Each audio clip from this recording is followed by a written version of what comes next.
Okay. We are here. Sorry for the late start, especially for you raiders that are with us. Thanks for the raid, Fox. How are we doing?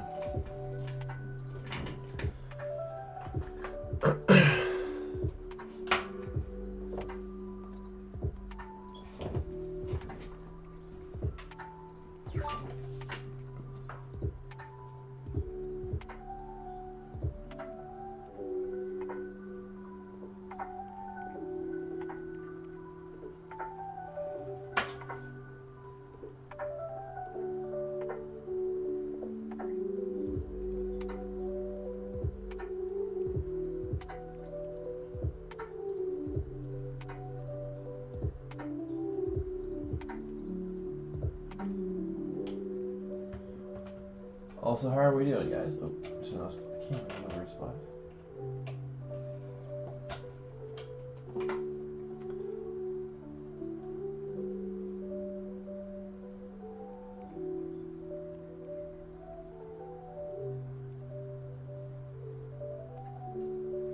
The Green Sharpie. Also, hello, Mark. Welcome, welcome. So we're drawing Hulk tonight. I've had Hulk on my list for a while.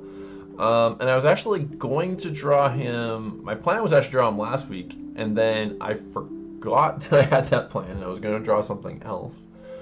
And then I ended up canceling it last week because I realized my schedule was kind of weird. Miss Grand, hey Meredith. So I was going to draw the thing that I was going to draw last week, this week, and then do Hulk maybe next week, and then Peter David died. He was a writer, wrote many things, but the first thing I always think of with Peter David was Hulk. One of the first Hulk things. I was introduced to the Hulk through renting VHS tapes of an 80s Hulk cartoon, and then there was a 90s Hulk cartoon that I really liked. But the first Hulk thing I think I ever read was actually a novelization of this like really long Hulk run. And the novelization, like the run was written by Peter David, and I'm pretty sure the novelization was also written by Peter David. Hey, Shadika. Also, Shadika, you were in storyboarding yesterday. Also, you might notice we're on the big paper tonight. We need room to spread out. The plan isn't necessarily something extreme, but we need a little bit of room for it. So that's what we're getting into right now. So let's start drawing.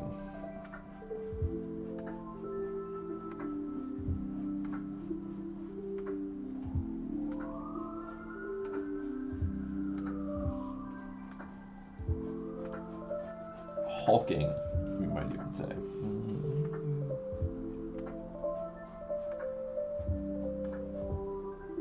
Yeah, keep it where I was going to do.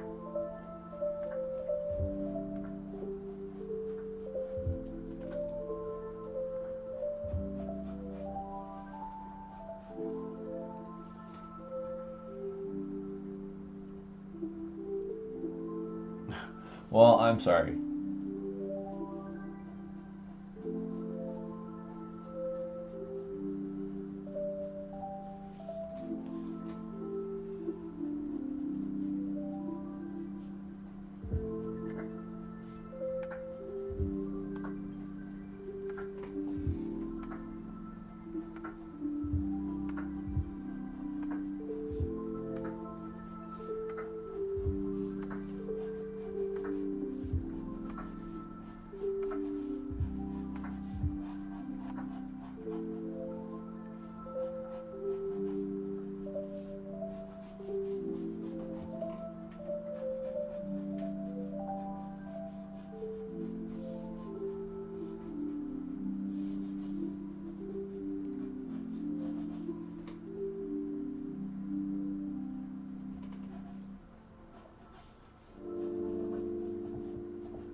We're gonna back this up a little bit.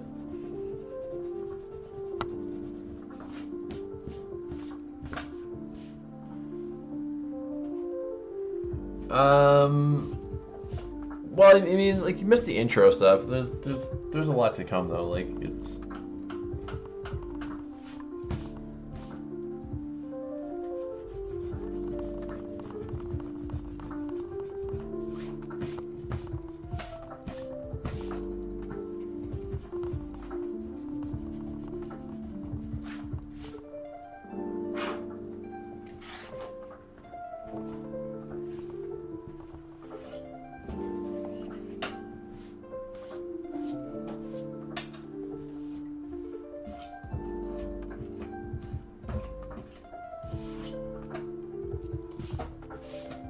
Okay.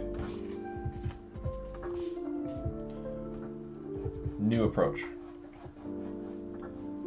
I have a temptation sometimes to go right to the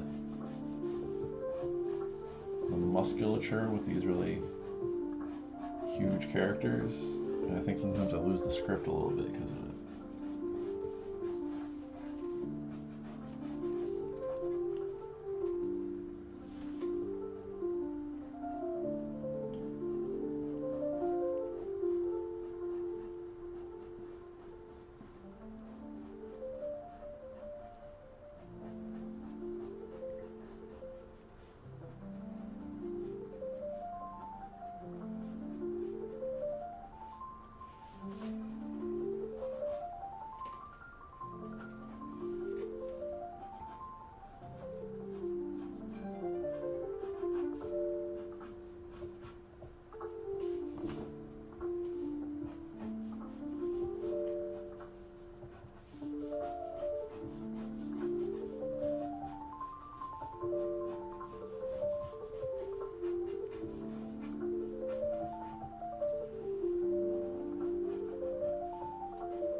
By the way, I'm not using any reference tonight.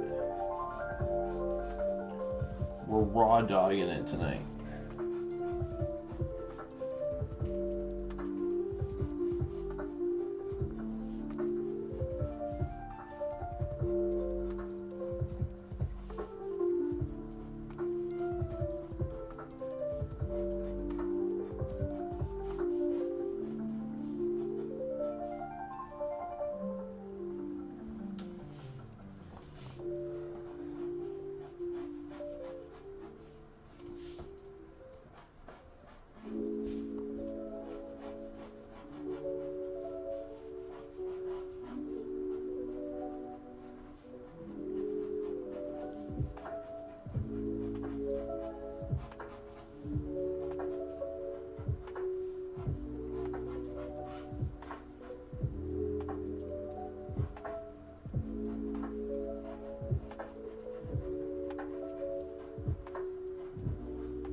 Making them slightly too tall. Slightly too tall.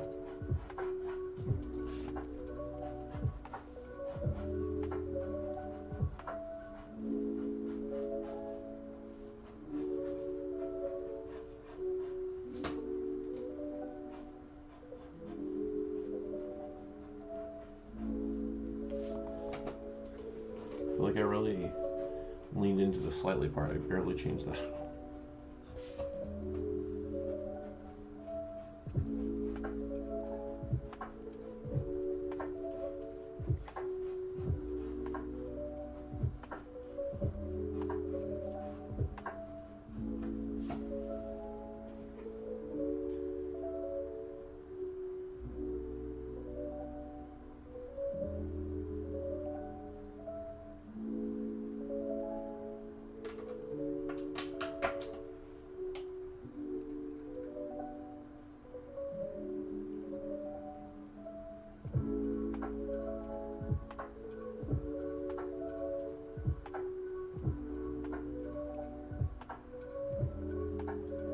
There's something in this track we're hearing now that sounds like notifications on someone's phone.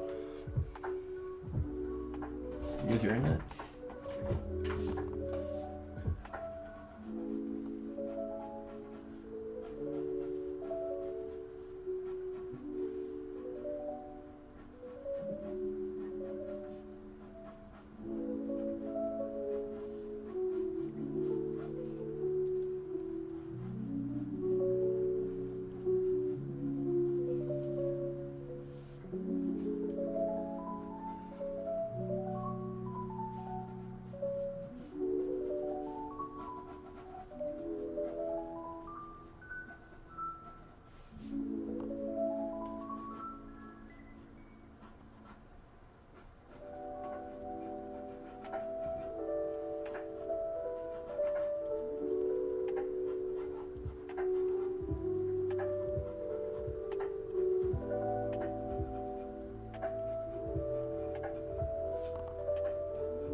Hey Chantal, there's a song I listened to a ton lately that sounds like it's Messenger Dang, and it's still Messenger. Huh.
I get that a lot on these lo-fi tracks.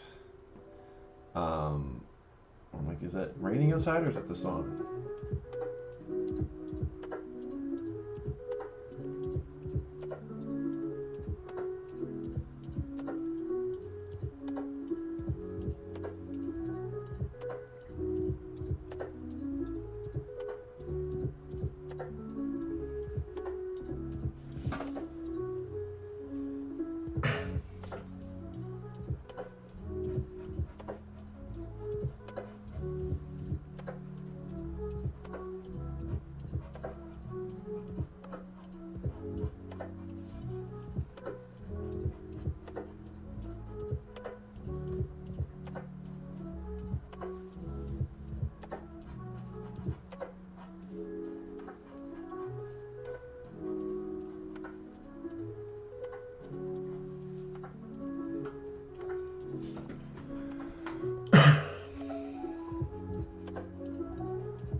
A friend of mine, when his mom and stepdad got married, somebody gave them a bread maker, and they set up the bread maker to make bread in the middle of the night so that they would have fresh bread in the morning.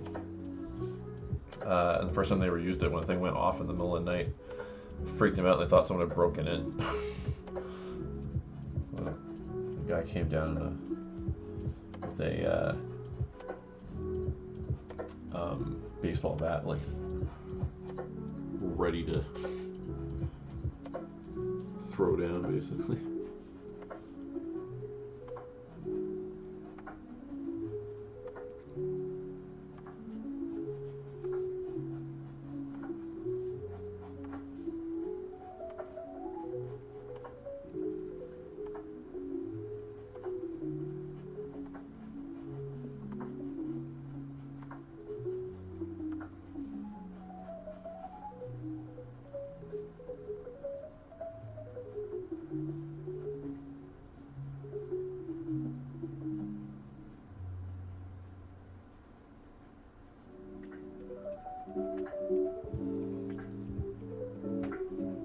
Red Dead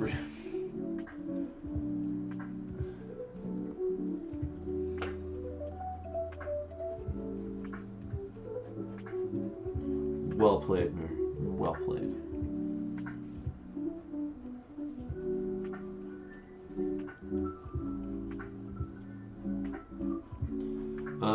Do we have any favorite Hulks, guys? Whether it's an anime Hulk, where it's a specific movie Hulk, comic book run.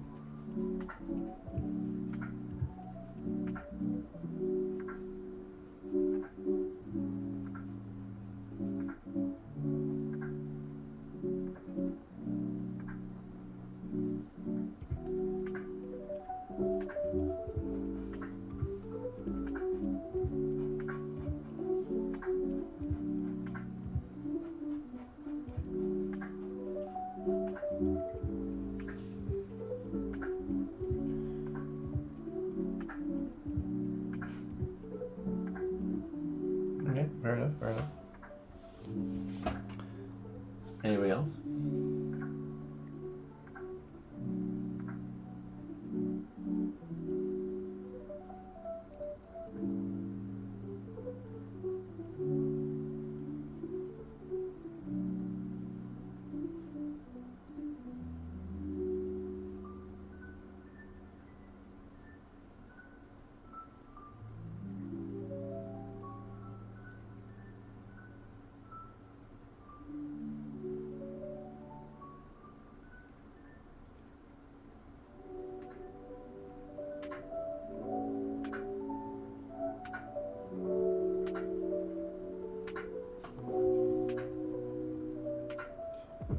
By the way, Fox, what were we playing earlier? I forget if you finished. Wait, I know you finished Bioshock. I forget what you moved on to, though. I forget if you're still on it. There was a 90s cartoon, yes. And it had She-Hulk, who spoke with a southern accent in it. Gladiator Hulk or Sakaar, maybe. Cool. Mighty Avengers Hulk was good because they expanded on Hulk's personality more and was less angry toddler and more angry college student. The 90s era Hulk cartoon was a big one for me as well.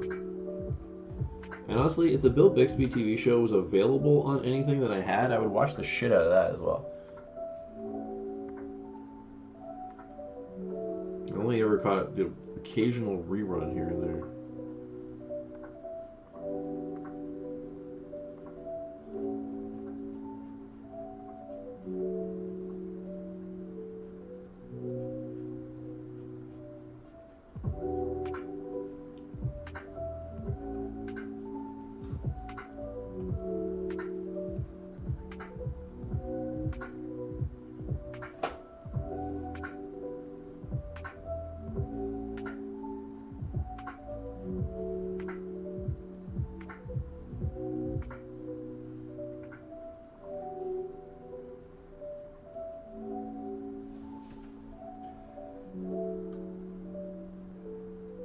That was my main introduction to She-Hulk, actually, as well.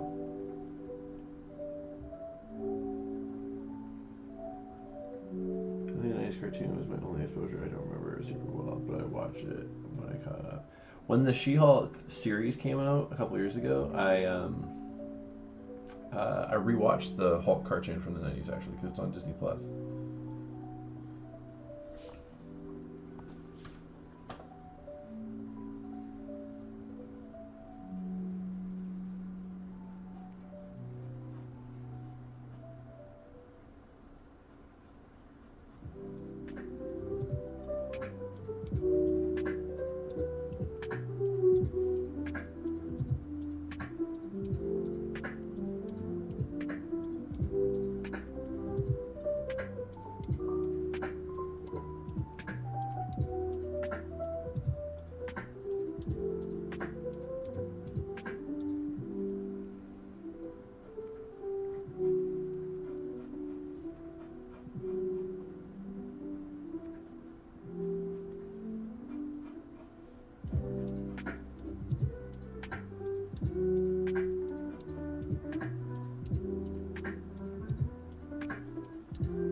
I actually was originally going to give him a backpack, thinking like hitchhiking, but I kind of like the sleeve coming off instead for his other shirt, so we're not going to worry about it.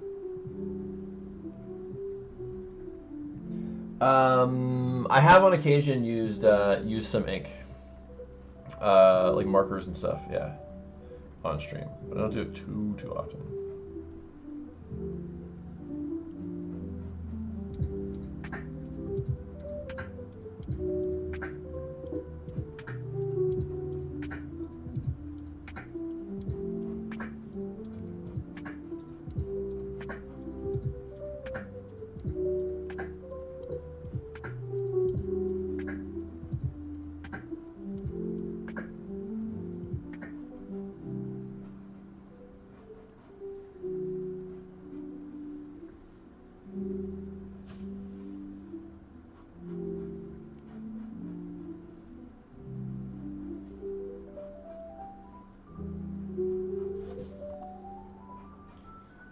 Did anybody watch the She-Hulk show? It got a lot of flack, but I actually quite liked it. I think it was a very tonal shift from the other Marvel stuff and wasn't everybody's cup of tea, which is fine, but it's exactly what that show should have been. It's what the comic is, why not? There we go. I didn't even notice you'd already asked that, or said that, Fox, yeah. Yeah, I liked it a lot. I also loved how all the people that were shitting on it, like the show was literally calling out the people that were shitting on it before they even had a chance to shit on it, which was kind of great.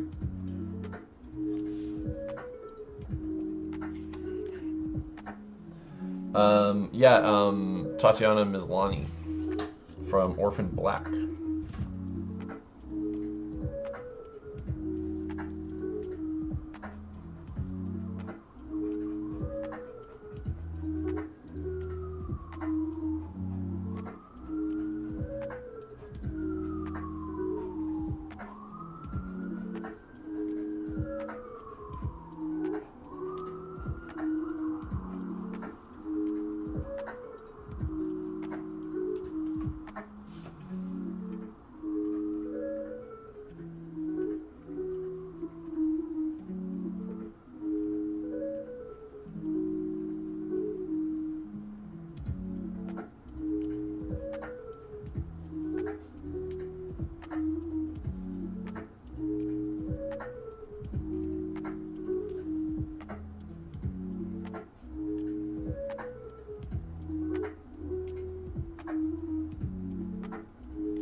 Yeah.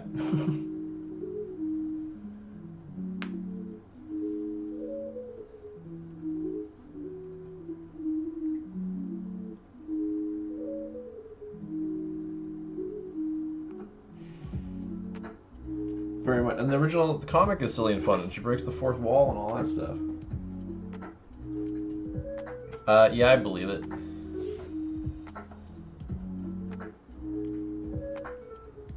I feel bad for Ironheart because I feel like the whole emphasis in the Disney Plus shows was a little misguided, and I feel like they're trying to work on that now. But Ironheart was already in the works, and I feel like it's getting kind of shafted. So even if it's good, I feel like it's gonna get. I don't even know that Marvel itself is gonna give it a lot of love.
There's a Hulk video game I just remember too that I was very into. Sega Genesis. And that one, you had a pretty huge health bar. And then if you dropped below a certain point, you would transform back into Banner.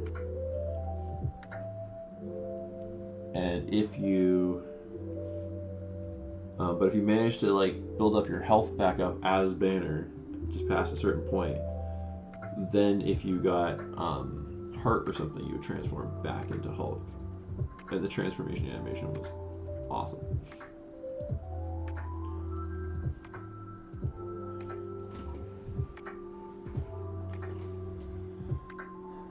And you could get canisters that would allow you to transform back into Banner on purpose as well. So you could fit into smaller areas and things like that. But it was always a temptation to use it just so that you could, because your health wouldn't go down in that scenario, so you'd be like ready to transform again at the first attack. And the transformation stuff was so satisfying, you just kind of wanted to do it all the time just to watch it all happen.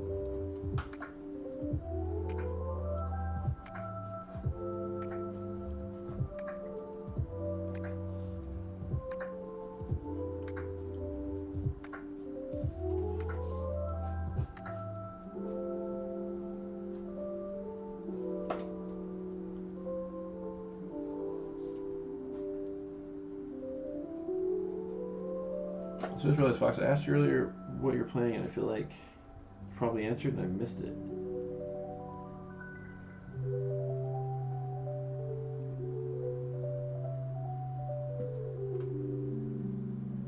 Maybe not.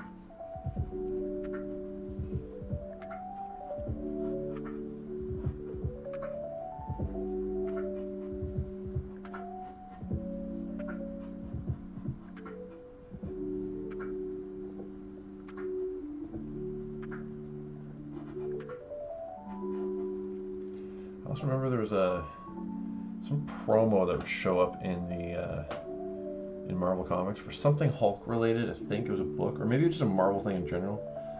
But Hulk's foot stressed me out because it looked like he had like the worst foot cramp the way they drew his foot, and like I hated looking at it anytime I got it, because there was a while there where that whatever that promo was for, it was showing up a lot.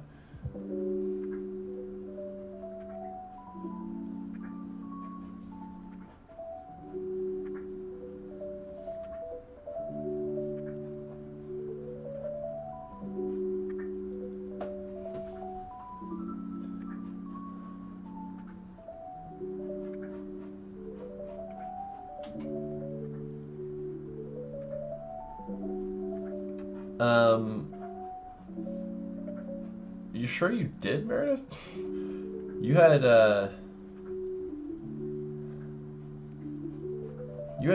Super Nintendo, didn't you? Wasn't that one of your things? Because that was the same era.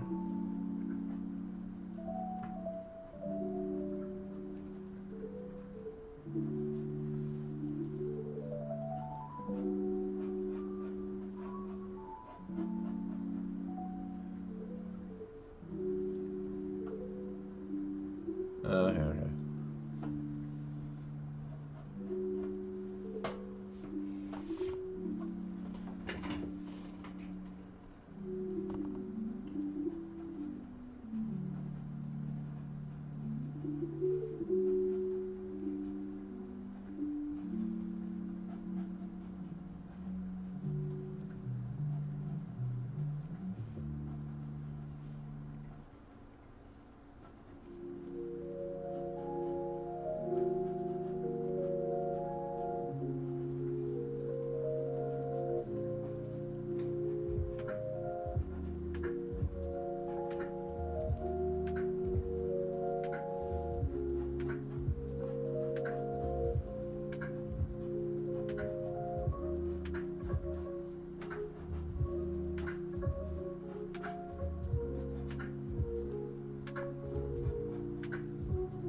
Well, I think I already told you, Maris, but I still have my Sega Genesis. So we can fix that. Gotta figure out how the hell to make it play on a modern TV. I think that's a trick, but I'm sure it can be done.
All right, I think we're ready for some inking.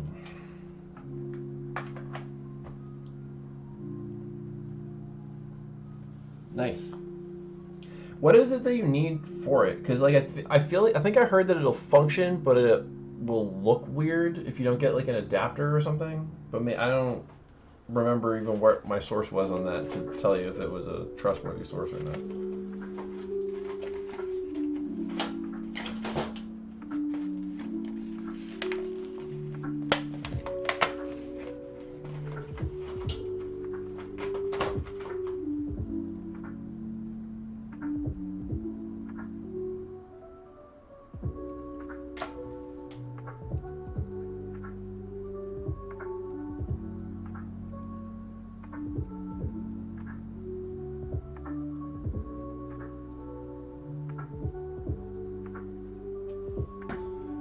System, you could always get an old CRT. CRT?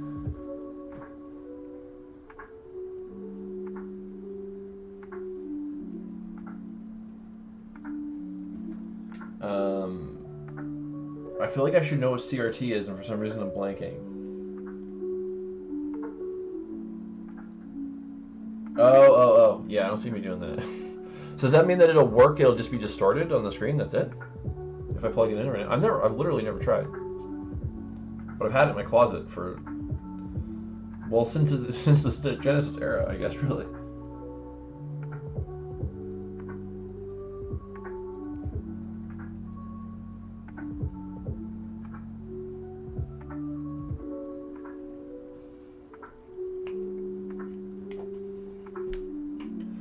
Let us ink.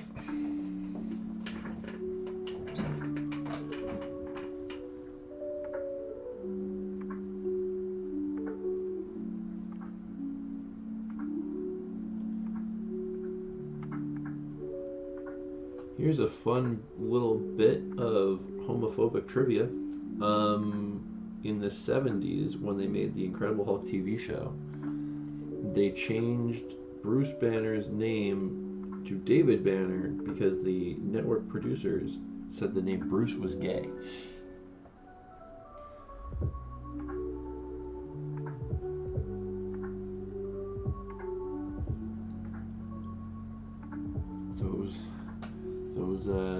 Those crazy 70s executives, am I right?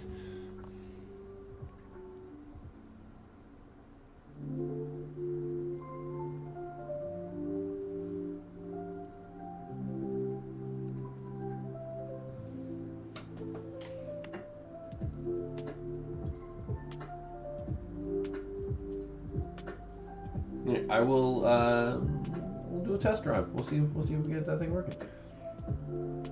Yep. And then I think the comics retroactively made David Bruce's middle name, just to make the kind of retroactively legitimize the TV show a little bit more, I think. Or maybe because the TV show is attracting new comic book fans and they didn't want to throw them off.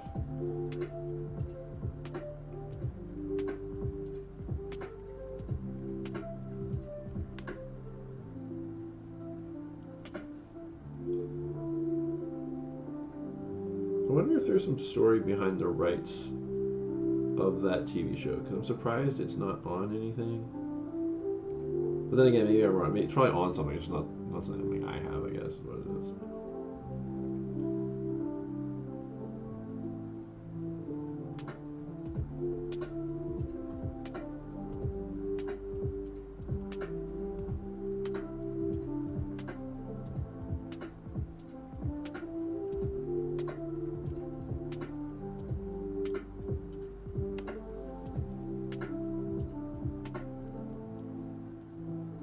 It's such a weird thing to me too. Like, why did the name Bruce have a reputation for being a gay name?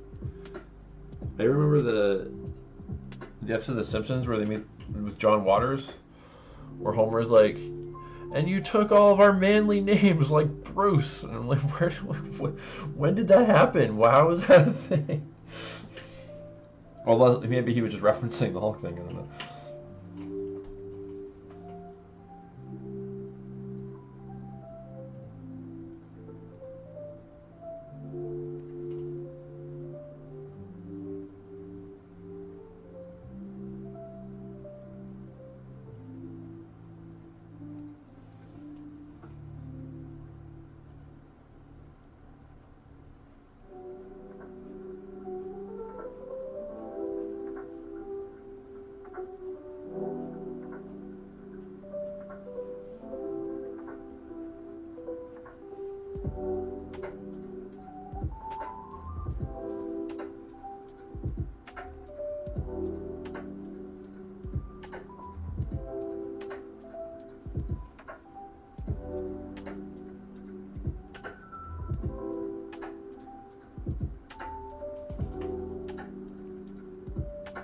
Here's another really weird one. I assume this had something to do with some censorship as well.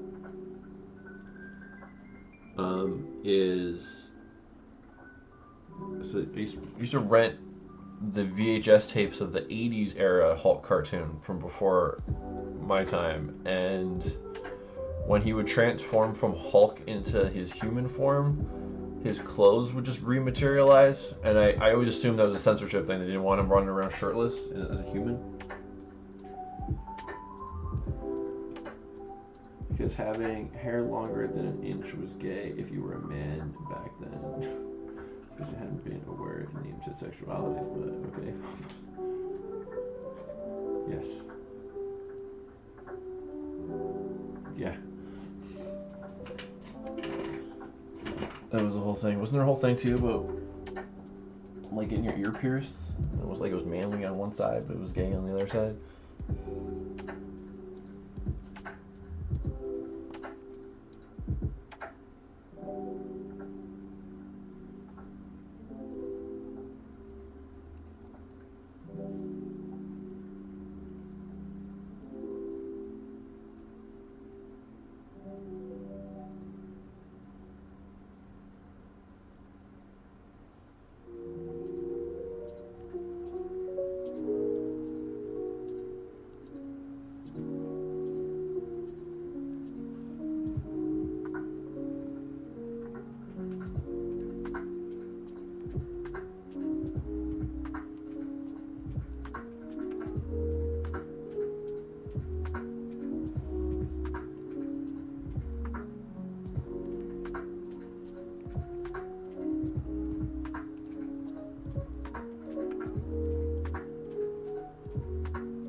Logic.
realized how much bigger I made that hand. That's the more realistic hand.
Thinking of Sega now, I got the Sonic tune stuck in my head.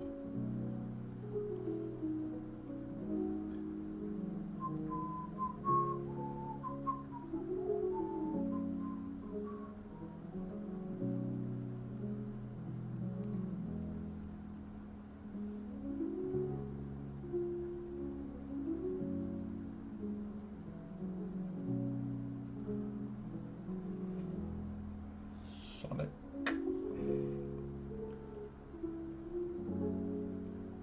I was talking a bunch about Sonic in class the other day. And how the movies turned out so much better than they had any right to be.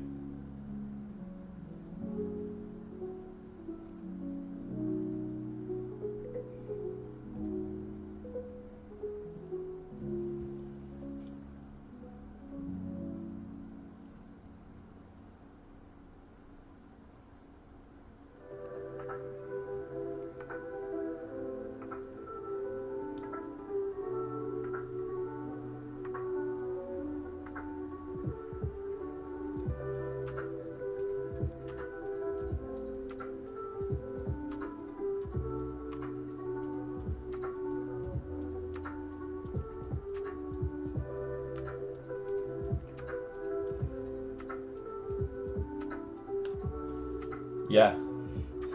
Like everything about it, like not even just the design thing that happened, but it was like as soon as they announced it, like I was like I would have been down for a Sonic movie, but it should have been animated was my original thought. But making it into this live action hybrid like kind of buddy movie seemed like a recipe for disaster, and then it was like actually really fun.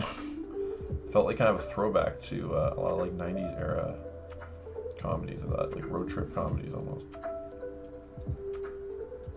Complete with a scene in a country bar.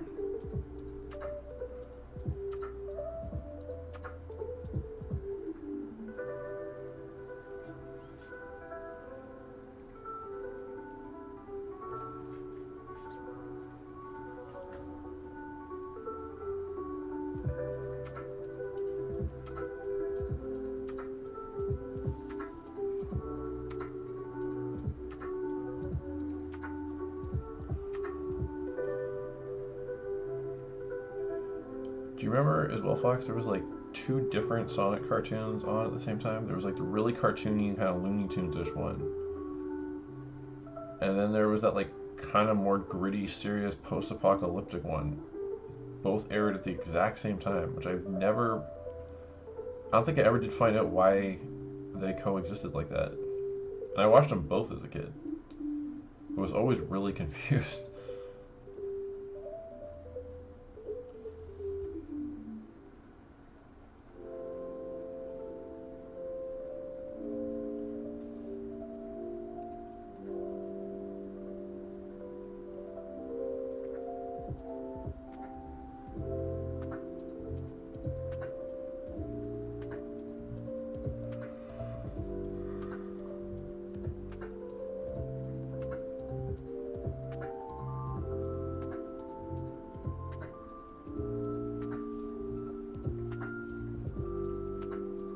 Yeah, I know that was based on the comic. It's just weird that they produced both at the same time.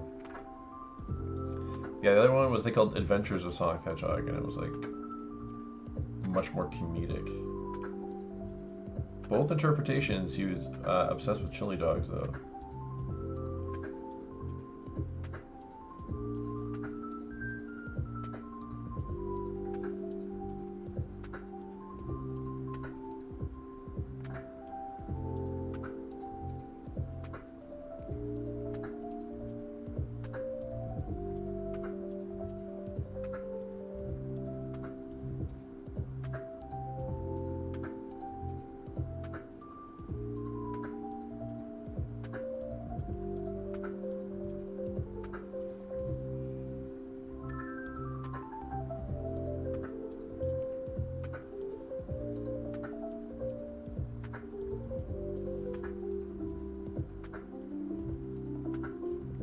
a little bit of Hulk trivia.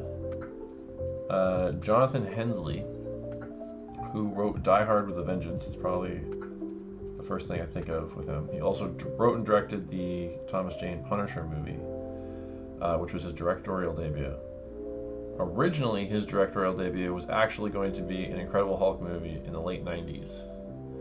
And it was going to be using practical animatronic Hulk effects, and to make them like big and very comic book accurate, but without CGI. And if you look on YouTube, a bunch of test footage exists of them using this Hulk puppet, basically. And there's even like test footage of a transformation scene, just of the not like the whole full transformation, but just showing like an arm expanding and bursting out of the shirt and stuff.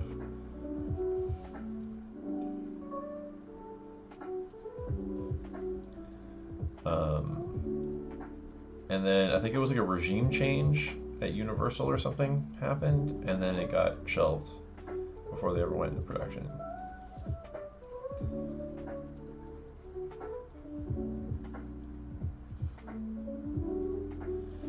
I watched a YouTube video where they did a breakdown of the script, because I guess the script's floating around out there, and it honestly didn't sound that bad. It would have been very much a 90s action movie, and a little tropey in that way, and I don't think the most comic book accurate origin story, if I'm remembering right, but it sounded like it could have been a pretty entertaining, kind of fun movie, though.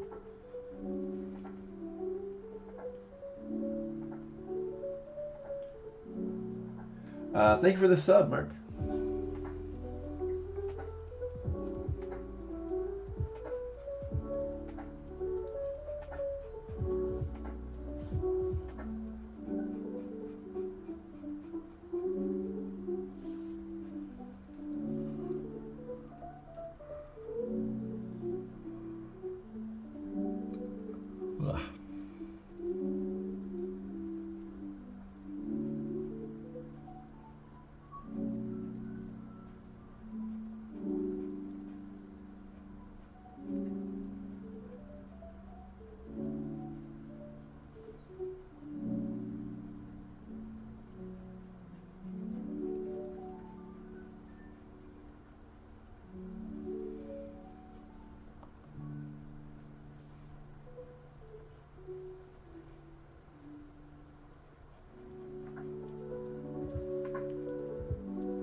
Months. For a second there, I thought that was a Hitchcock movie, but that was the 39 Steps, I think.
There's Banner.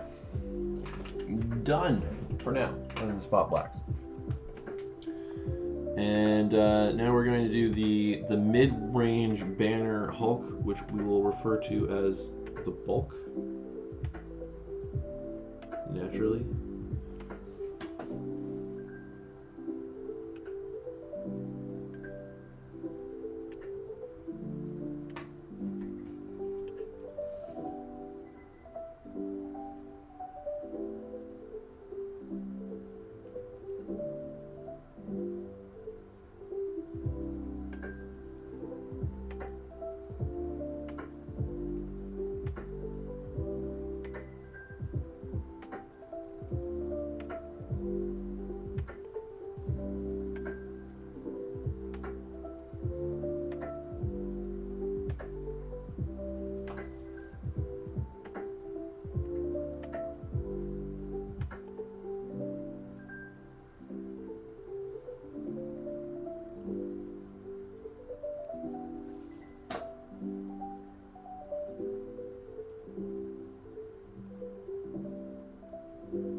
Anybody ever watched the 60s Hulk cartoon?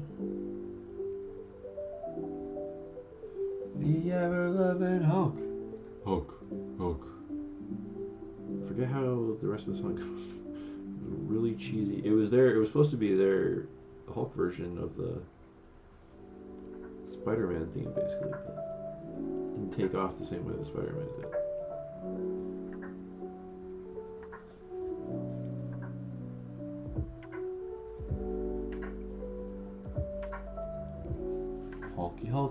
Hulky Hulk does whatever Hulky Hulks.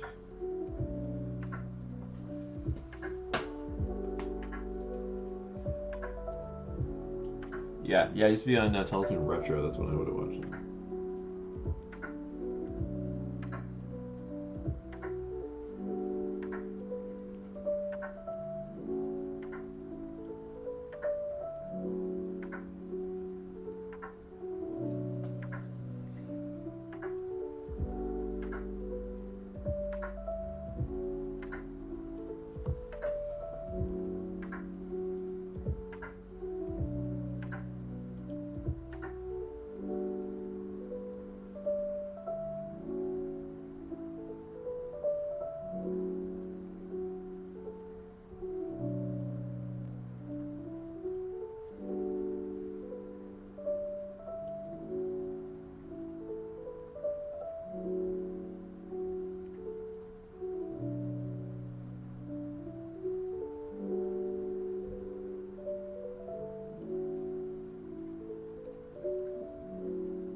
Shadow that looked a little too Hitler-stashy for my liking. So he suddenly has a much broader nose shadow than originally did. These things happen.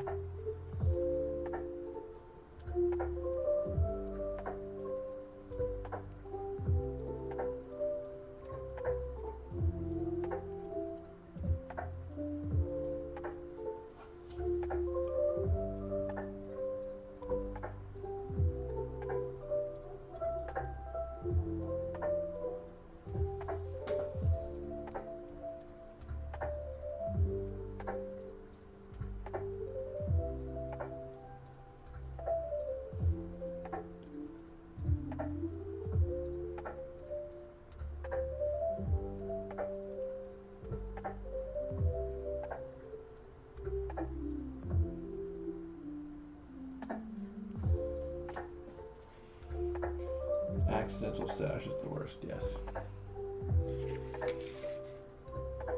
Also, that sounds like a really good name for an indie band. Accidental Stash.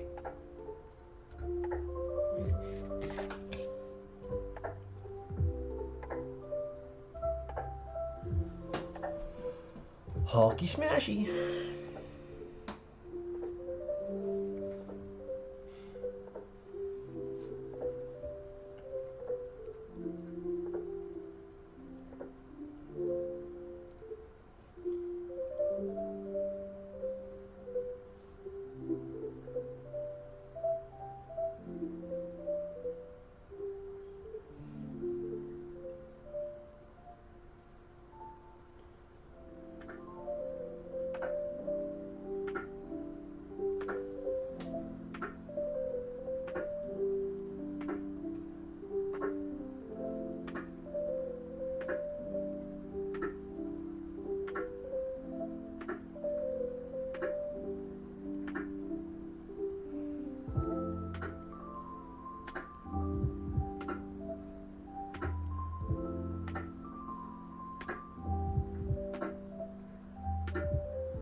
I done did fuck up, but it's okay.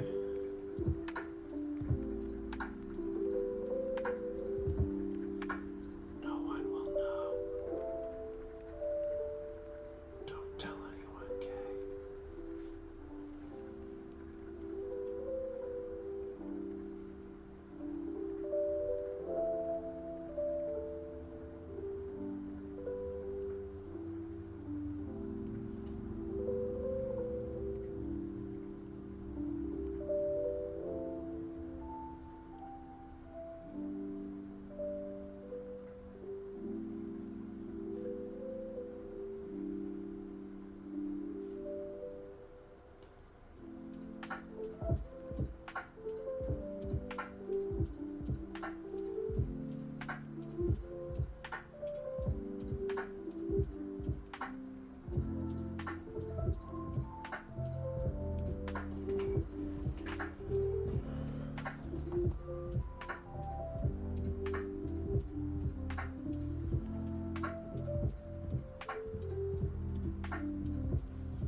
Hulk transformation would actually be really fun to animate.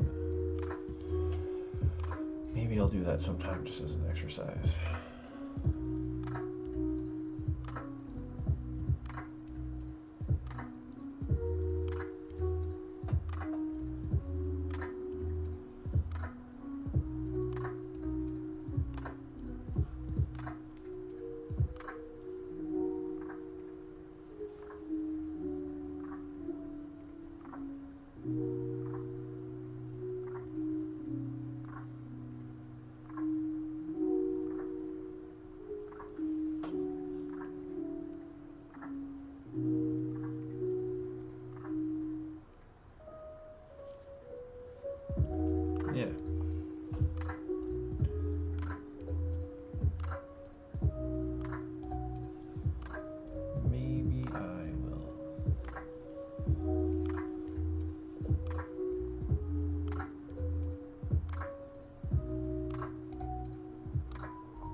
felt like glass.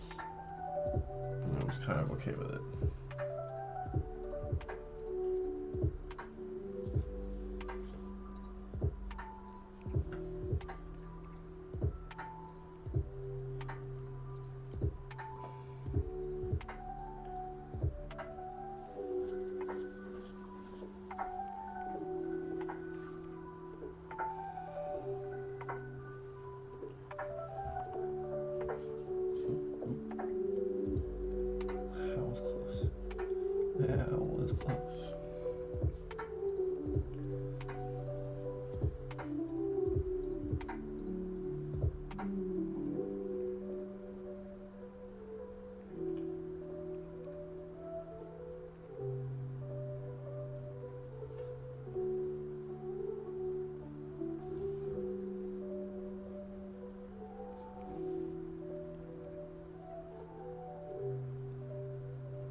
Hey Larry.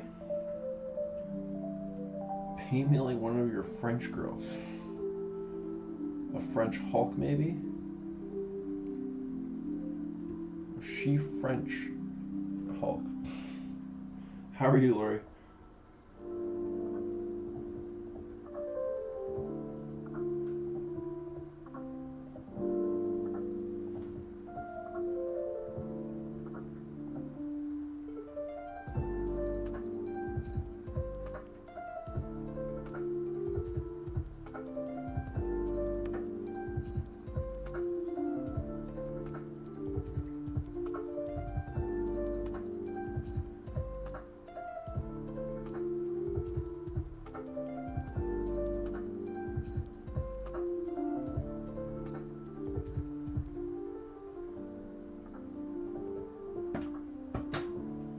Not too bad. A little burnt out, but that's kind of my my standard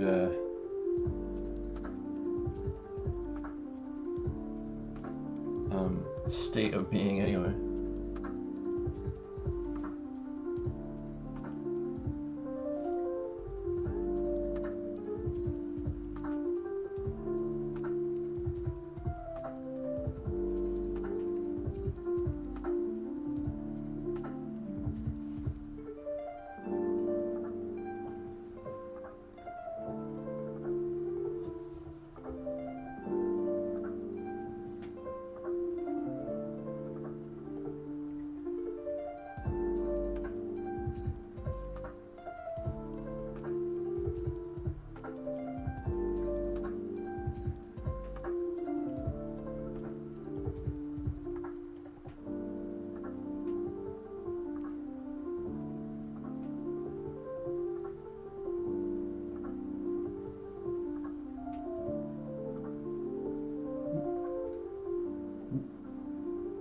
Almost done fucked up.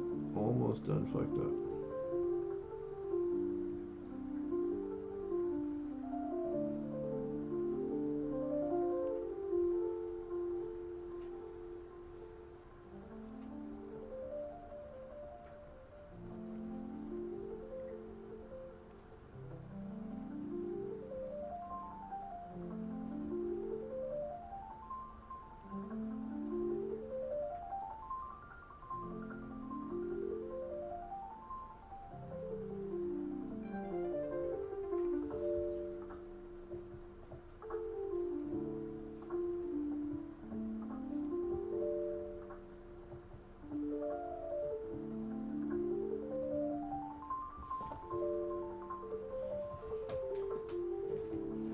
The convention went well. I got some commissions, so it made it financially worthwhile. It was I didn't sleep enough the night before though, and I was definitely feeling that. And it was really busy, and I was sharing a table, and I don't actually remember if I requested to share a table to save money or if that was all that was available. I don't remember from when I signed up. And so there's like a lot of the table next to me had like 3 artists working at it, and they had a bunch of friends and stuff, which is fine. Like they seemed nice enough. They didn't do anything wrong, but it was like there was a lot of energy next to me while I was running on fumes, and I was getting a little headachy. And got Burger King on the way home, and no fast food has ever hit so hard as that Burger King that night. I haven't stopped thinking about it since I got home. I'll be chasing that rush the rest of my life.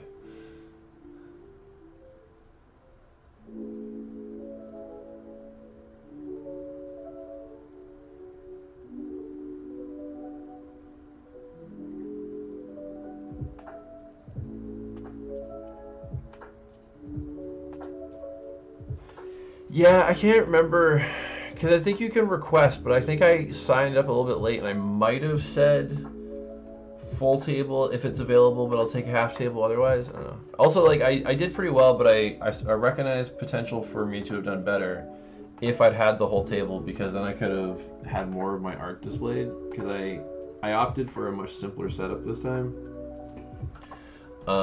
which was good. But the problem with it was that I didn't get to show off my, like was able to show off my books a little bit better, but not necessarily the fan art. And there were so many people there that have never seen me before at Fan Expo or anything. I feel like I would have done a lot better than I did if I'd been able to display more.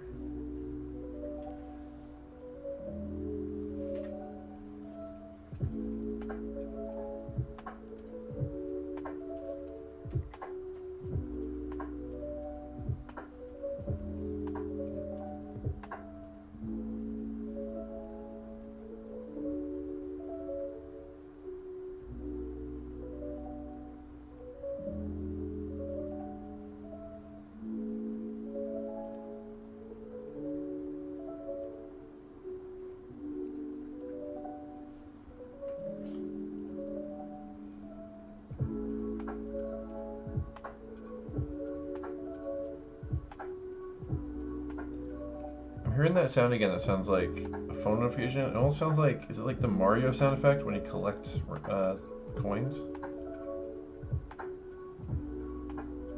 You guys hearing that?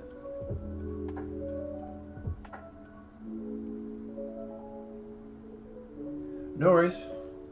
How is Lilo and Stitch? I've heard some mixed things. I heard it sounds like they made some weird calls with the characters.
Well, I don't really know if I want to elaborate for spoilers, but just it sounded like there was some character stuff that felt inconsistent compared to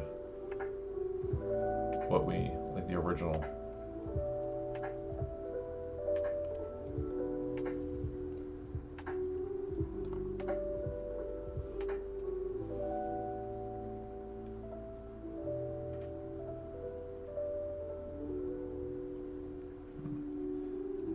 See, that's my problem with that one. I don't know what I want from that one, if I want anything at all, because I love the original one. And I'm like, we don't really need that in live action? But it's also, if they're gonna do it, I don't know if I want them to mess with it though either, because like it's their original thing, and it's like it's just, if you change too much, it's not Lilo and Stitch. I don't know. It was weird. It was a weird one. The trailers haven't looked bad. I have just very mixed feelings about the whole endeavor.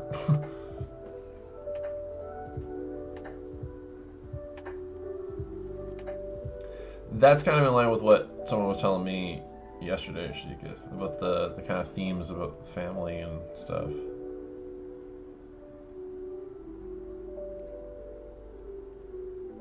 But have not seen it myself.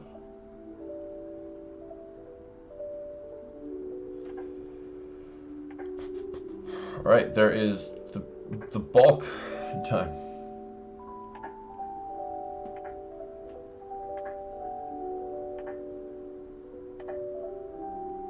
I unfortunately cannot weigh in.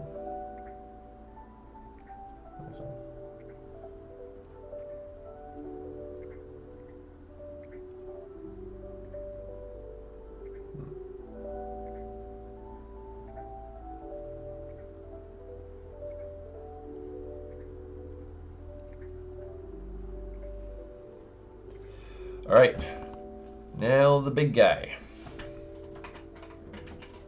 I don't actually love how stiff I made this mid-range one. I kind of wish I did something a little bit more wild with it. But I got some plans when I color it, so I don't know if it's going to matter in the end anyway. We'll see. We shall see.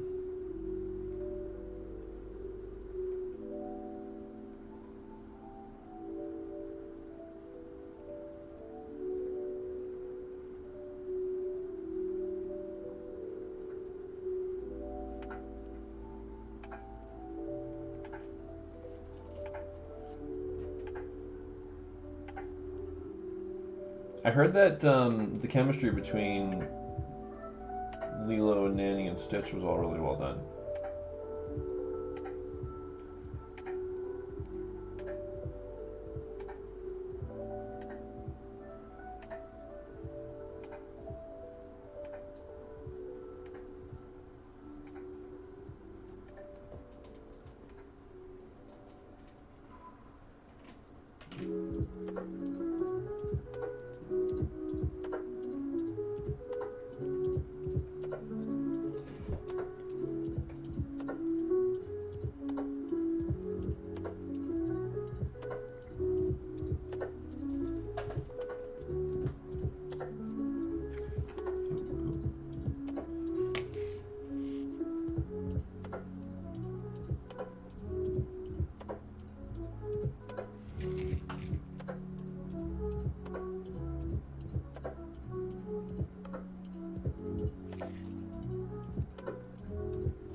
hot.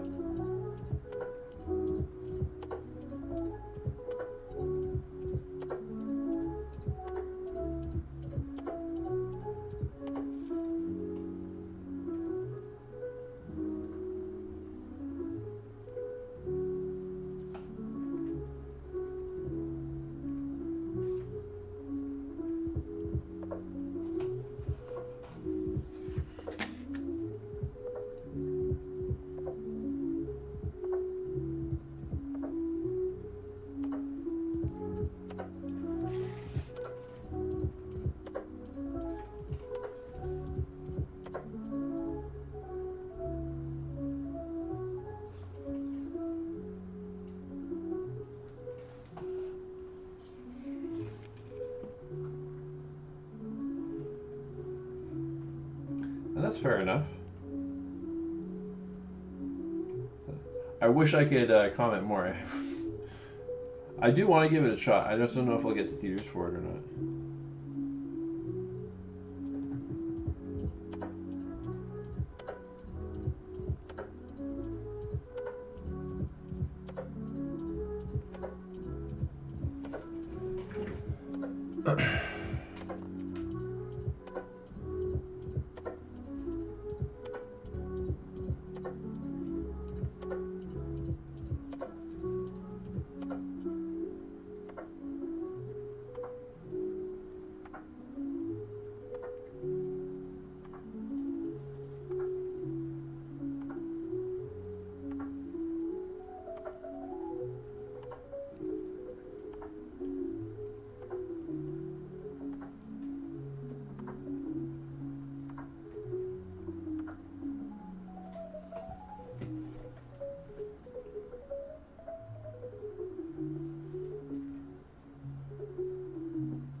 I heard they don't have the big guy though, the big shark dude.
cartoony parody type versions of the Hulk, I think, predominantly. This might be the first, like, earnest Hulk drawing I've ever done.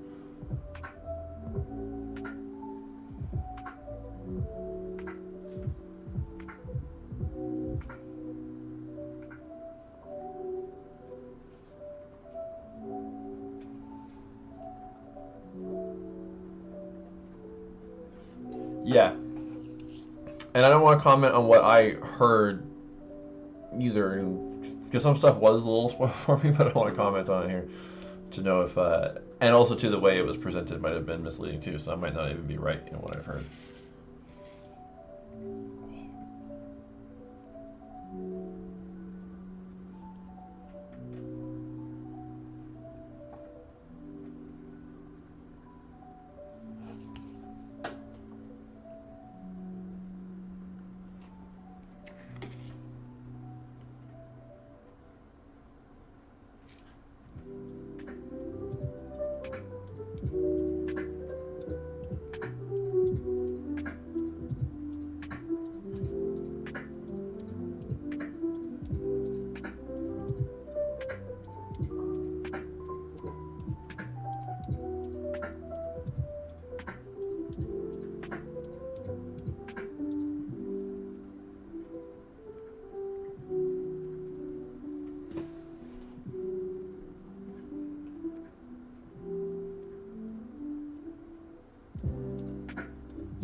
Right now it looks like he's wearing a headband, but that's only temporary.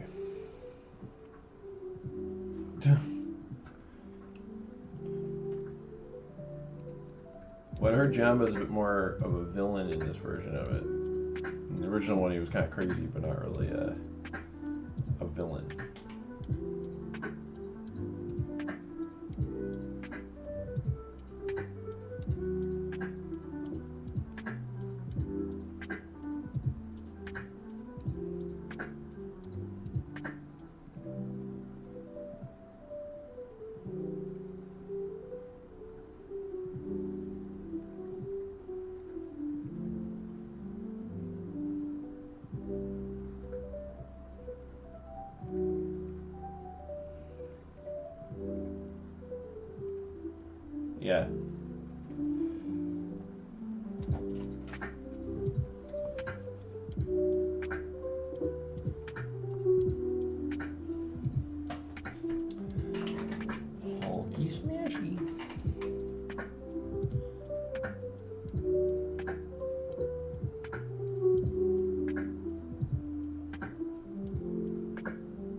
Fair enough. Fair enough.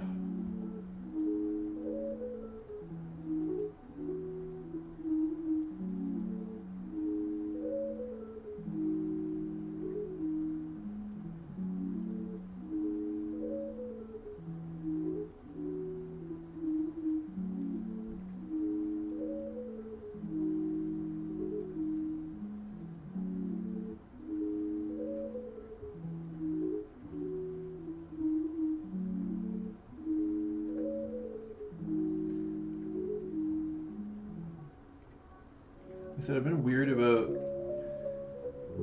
Oh, cool. When's that come out?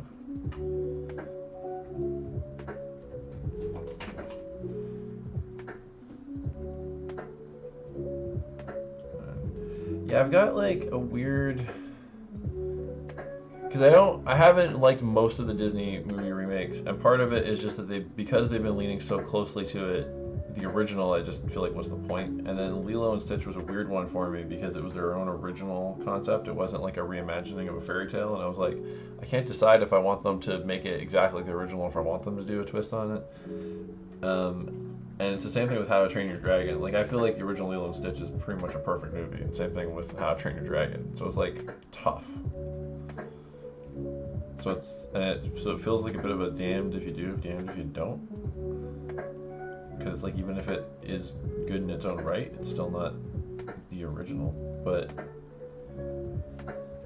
yeah, I don't know. But why is it the Times? What does that have to do with it? Like we still make new animated movies. It's still the Times.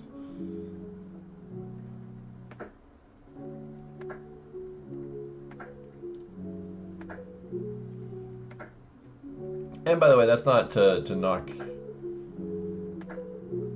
them for anybody that's enjoying them. I'm just saying, like,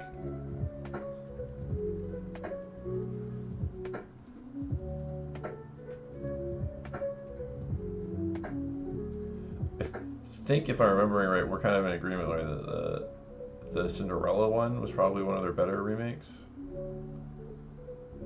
because it was.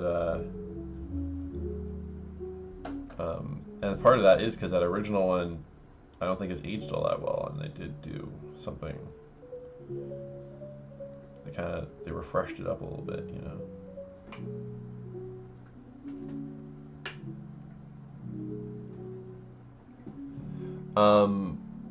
I don't know how true that is, to be honest. They don't make as much of it anymore, but like most TV animation is still 2D animation. And Disney's actually been talking about getting back into 2D animation as well.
I think part of it is just because they want to put that property out again, whether it needs to be refreshed or not. I feel like it, like in terms of the actual thing itself, but they want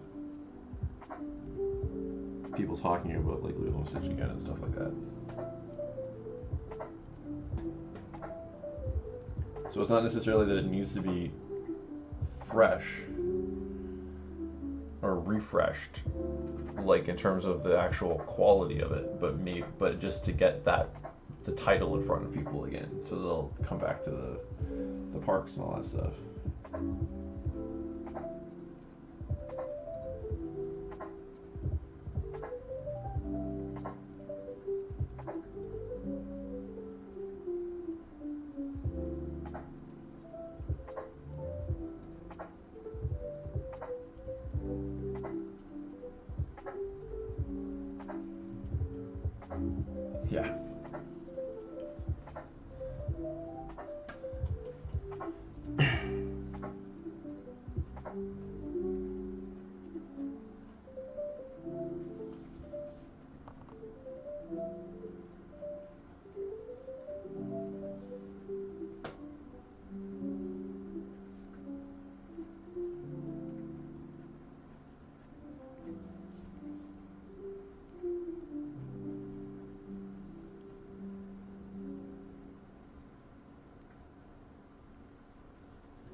Yeah, no, Lilo and Stitch did really well. I mean, most honestly though, most other than Snow White, they've all been financially successful.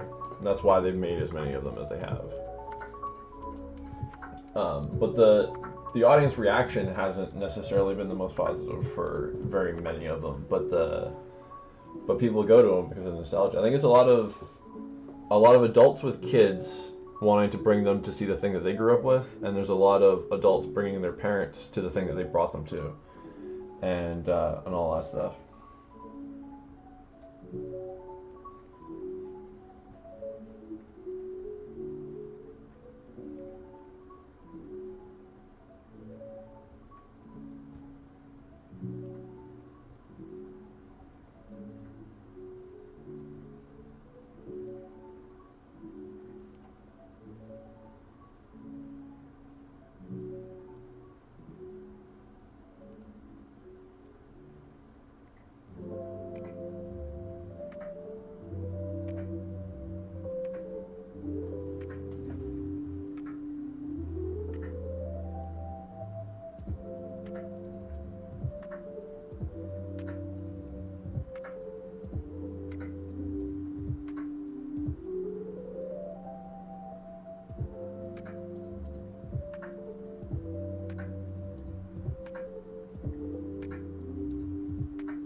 Also, Aladdin was better than I expected as well.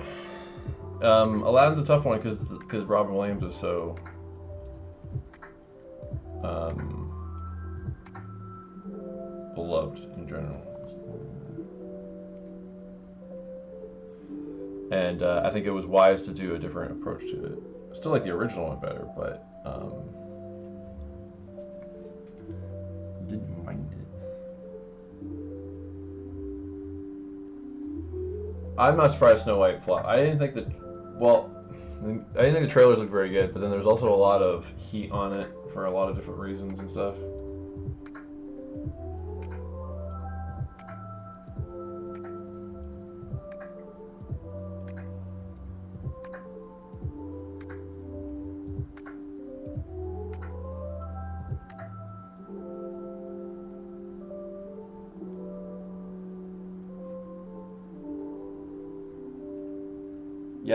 Yeah, I think Snow White's the only one that's actually been a flop.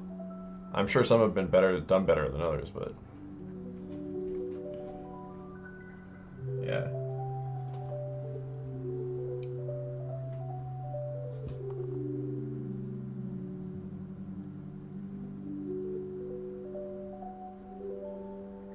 There are a lot of bad remakes, whether it's just Disney or not, though, yeah. The weird thing with the remakes, just in general terms, the Disney ones are kind of sort of a separate conversation, but like studios like them because, or studio execs, I should say, like them because they're like it's a known property, and they're like, oh, there's like it's a recognizable IP that'll sell well. But then a lot of times they'll change it so much. But like the fan base doesn't necessarily want to see it remade in most cases. My mind goes particularly to the RoboCop remake years ago, and the people that don't know the original are maybe an easier audience for it because they're not comparing it, but they don't know it's not a known property to them, so it's not getting the brand recognition. So I'm like, what is the logic to this?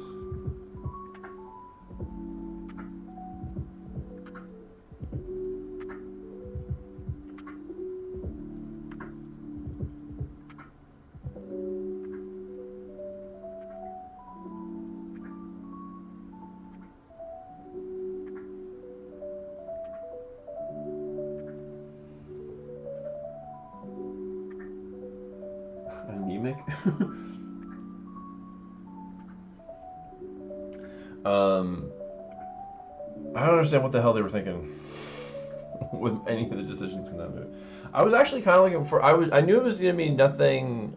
I knew it wouldn't be as good as the original, but I thought it might at least be fun and like just a cyberpunk action sci-fi movie. And then it wasn't even that. Like,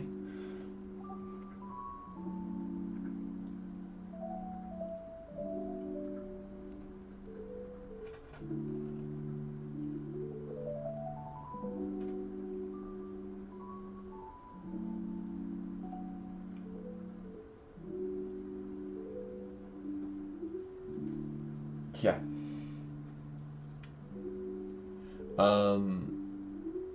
It was a lot, and there was also controversy over the dwarves and stuff as well in it. Um,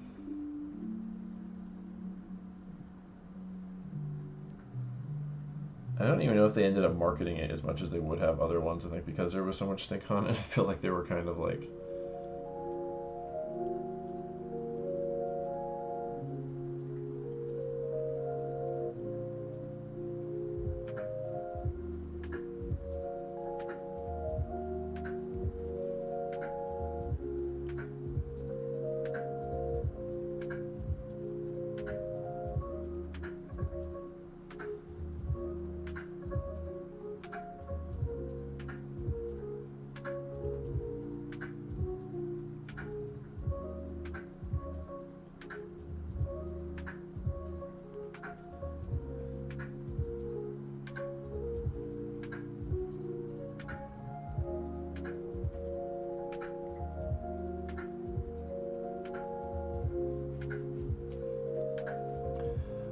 I was myself not a huge fan of the Beauty and the Beast one. It felt like somebody described it one time. Somebody in class one time said it was like the definition of more or extra. No, it was a definition of extra. I thought that was the perfect way to put it. It just seemed like everything was like it didn't. It was a lot longer than it needed to be. It was the designs were overdone in my opinion. And I didn't hate all of it, but I just felt like it was there was a lot. I was not the biggest fan myself.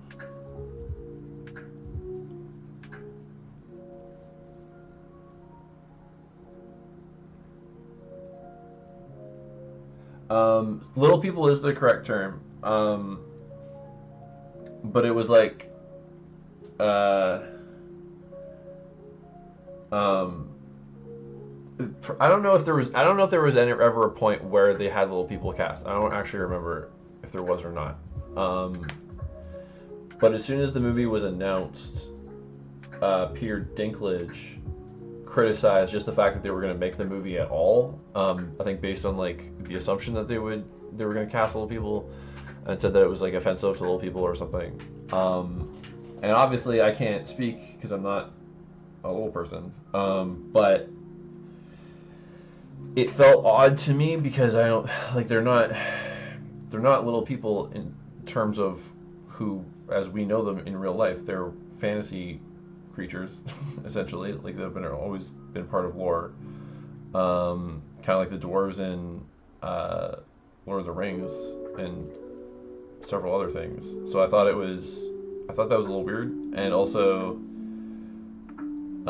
which is what led to the CG ones. I think they changed the story of them partially in response to that as well, so that they would seem, I guess, less stereotypical to the way dwarves are typically portrayed in these stories or something. I can't remember all of it. And ultimately did CG dwarves. I think it was a little entitled and kind of shitty of Peter Dinklage, honestly, because he got his recognition for playing, like he'd been acting for a while, but he got all his recognition and respect for playing Tyrion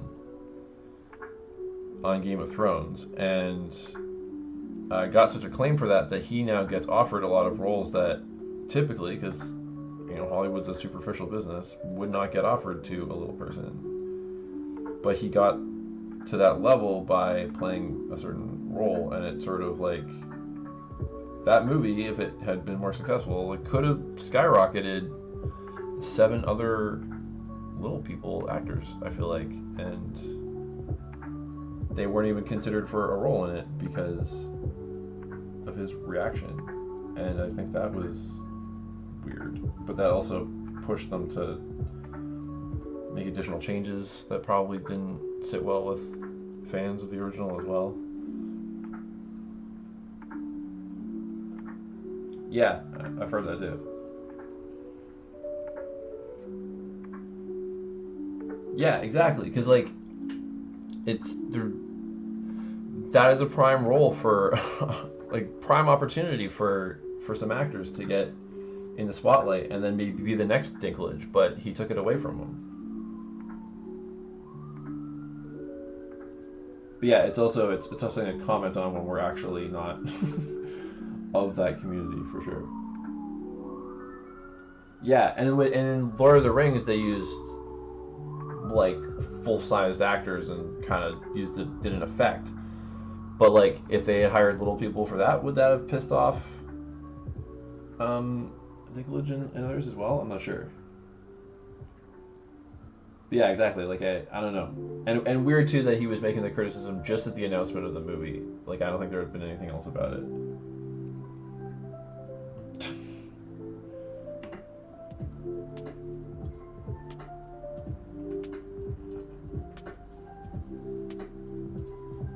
Yeah, exactly. It would have for sure been more diversity in there.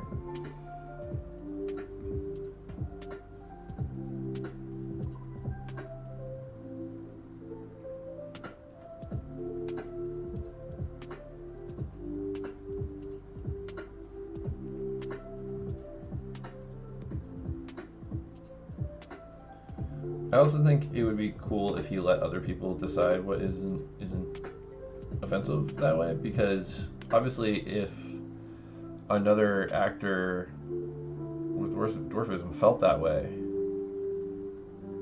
then they probably wouldn't audition for the role. But if for anybody that doesn't, maybe let them try out for it, you know.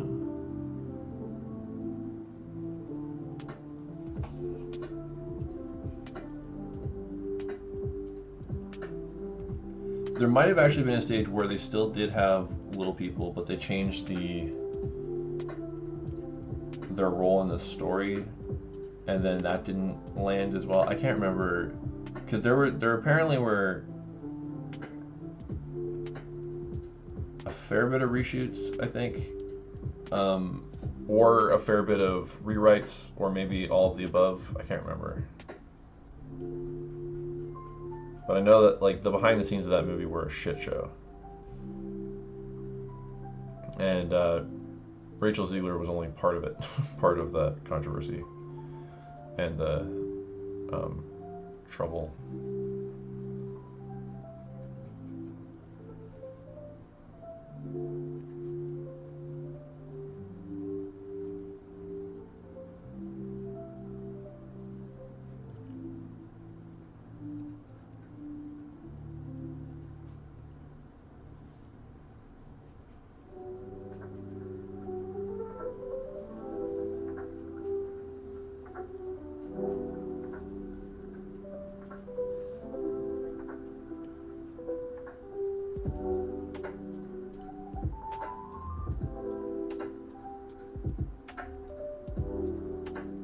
I also like that we were talking about little people. I'm drawing the largest person in the world.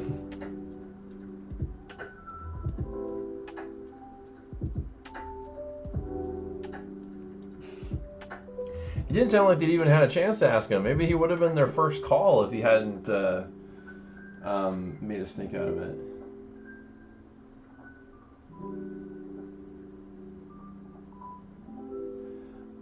Yeah, and she's got a good track record as an actress, but it's her media training, I think, it's not even so much what she was saying, so much as how she said it.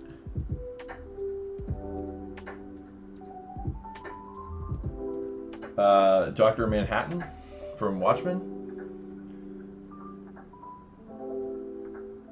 Yeah, no, Ziegler will bounce back from it, but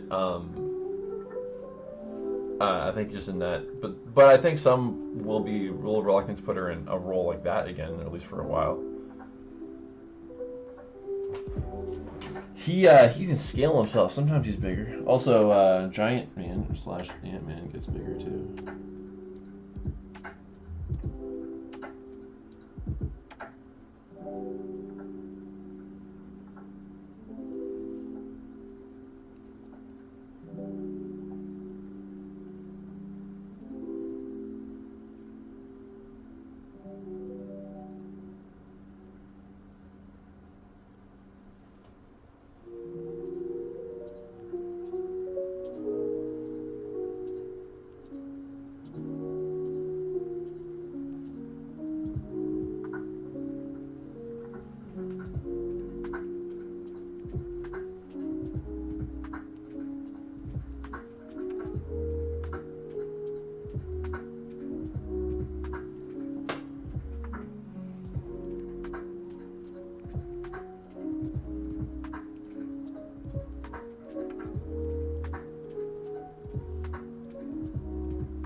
Yeah, no, I think that's the thing. I think it is like a people will forget, but not immediately. And I think Broadway is probably a good place for right now.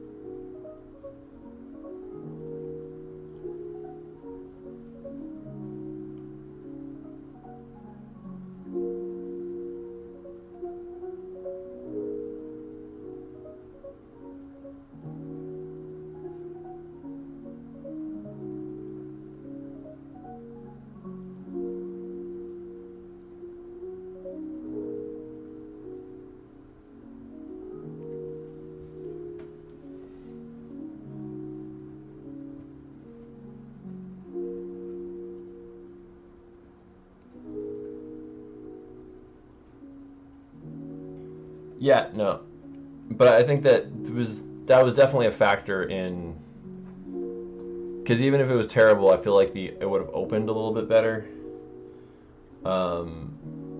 if it wasn't for some of that bad press. But also, if we're being real too, I don't know how much of the general population was actually following that.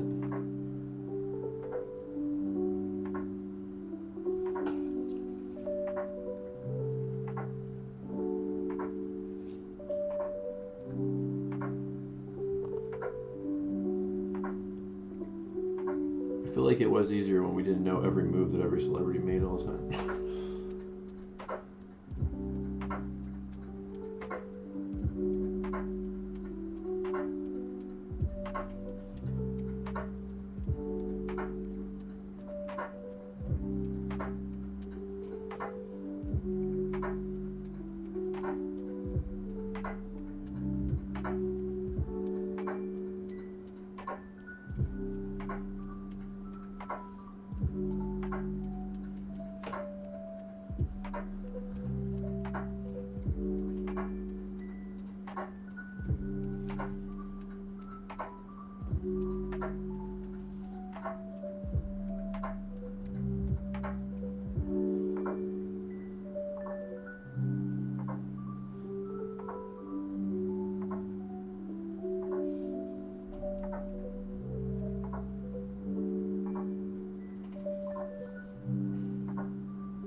The Hulk nips.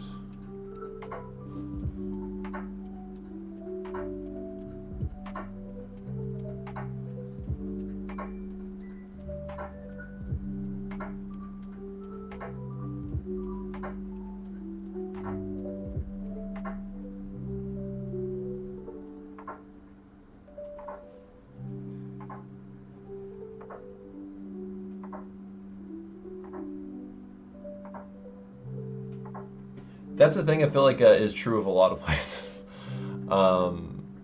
It's not. It's just because we're in a very like analytical culture now, where anything that you say can potentially blow up in your face, and I feel like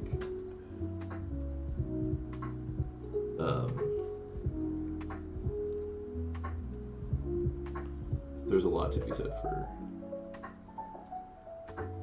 And also too, like when she said the stuff about the original that pissed people off, like I think she 100% could have come back from that, because I don't even know if she necessarily meant it the way that it came off, but then she didn't really do a very good job of like rebutting, you know.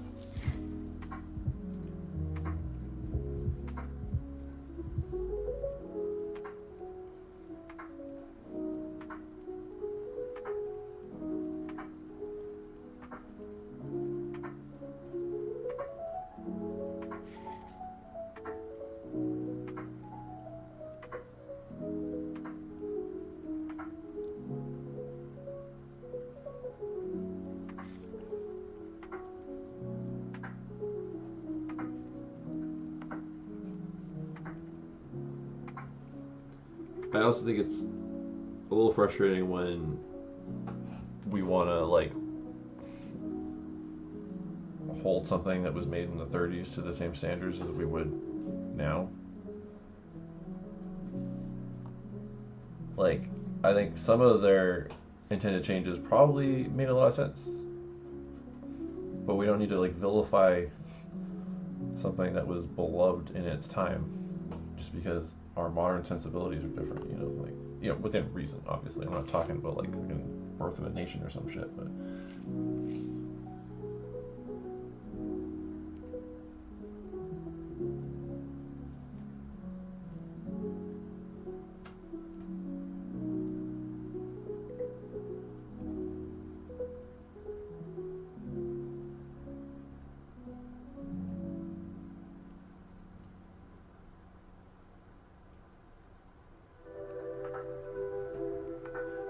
see, and that's what I think one of my things with a lot of the remakes is that they're, I'm down for seeing so many of those original stories are so grim and different. So I kind of like, that'd be cool to see a new. There's actually an indie, I forget what the hell it's called, an indie Snow White that honestly looks pretty good. It's clearly very low budget, and it's taking a horror approach. And I don't know. The trailer's a little cheesy, but it kind of looks like their approach to it is kind of fun and interesting. And for my money, looks a lot better than the Disney version that we got, which I still haven't seen, so my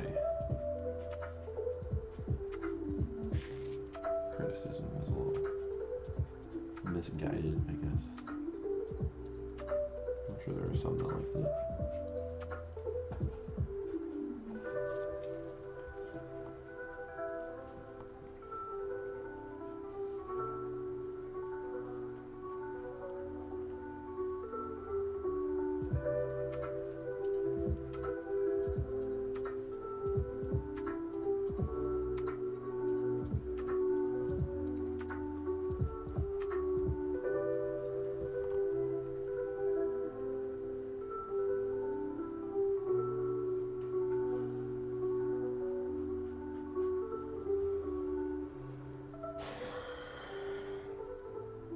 Not today, I didn't know.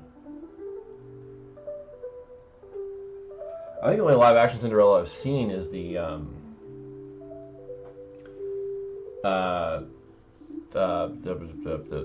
Disney one that we're talking about. I don't know if I've seen another live action, although I know there have been a few. Because there's the one with Brandy, and I think there was a fairly recent one too, wasn't there?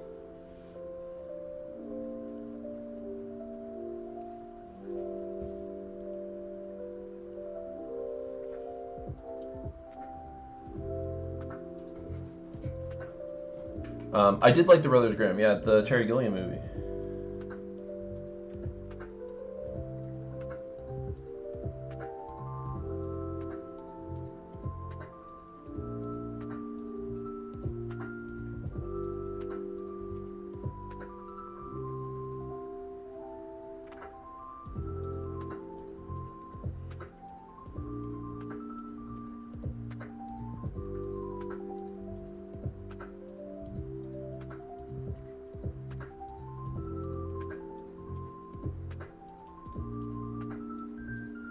Was that a recent one?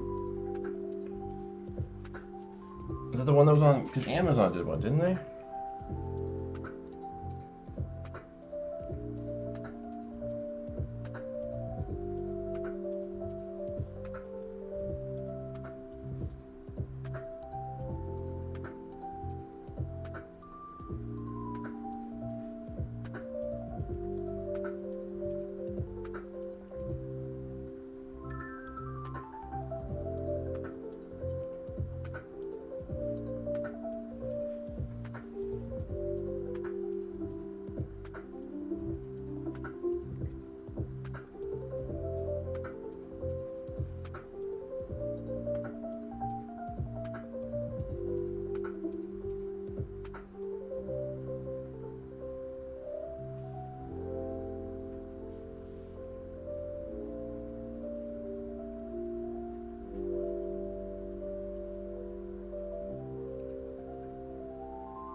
Okay, I think that is the one I'm thinking of.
Ink, ink, ink, ink.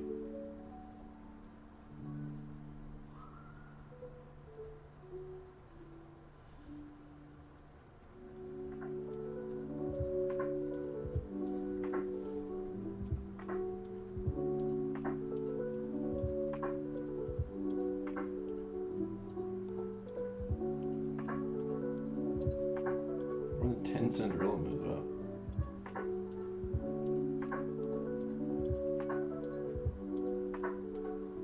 Have you seen that one, Meredith?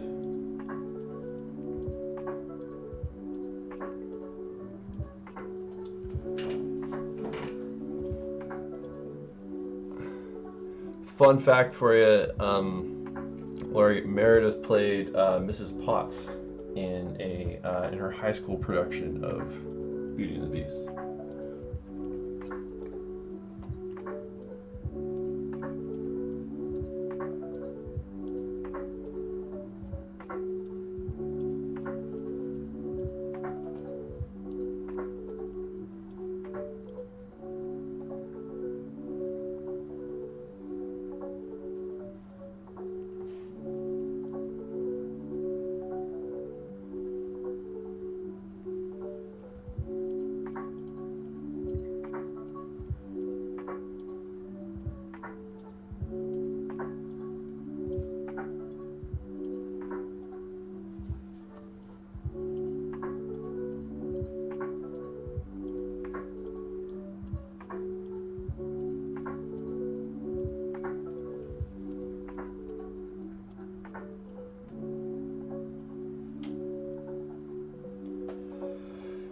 Yeah, well, because of the whole lot of characters.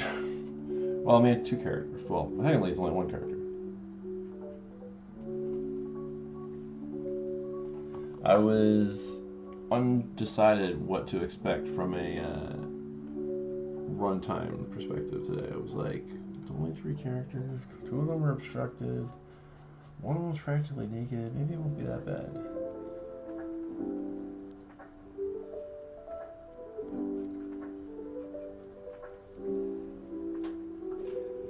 Hey, spambot. Guess what? Go fuck yourself. Thank you.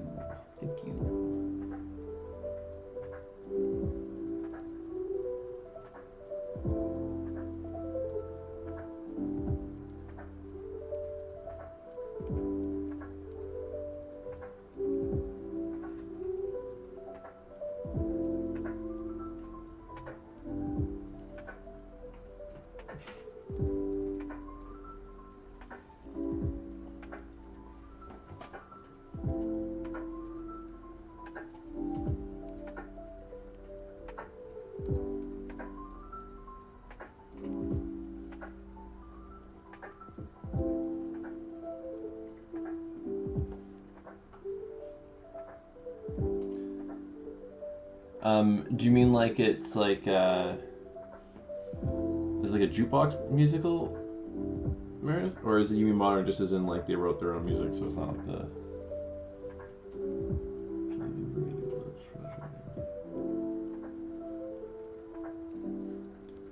Let's do it that way.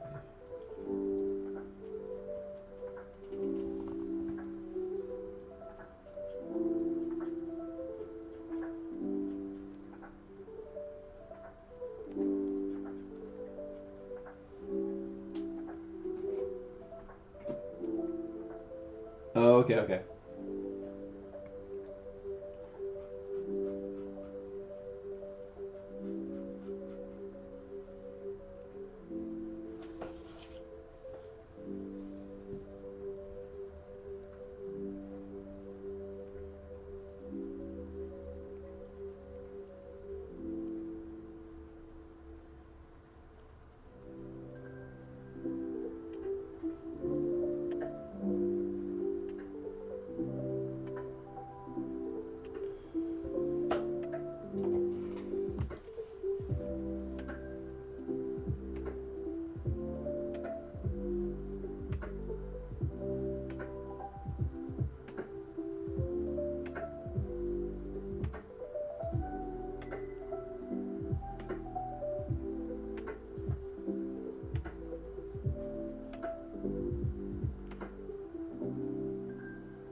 I don't know. I think I realized I had one at some point, and then it took me a while to be cool with what it was.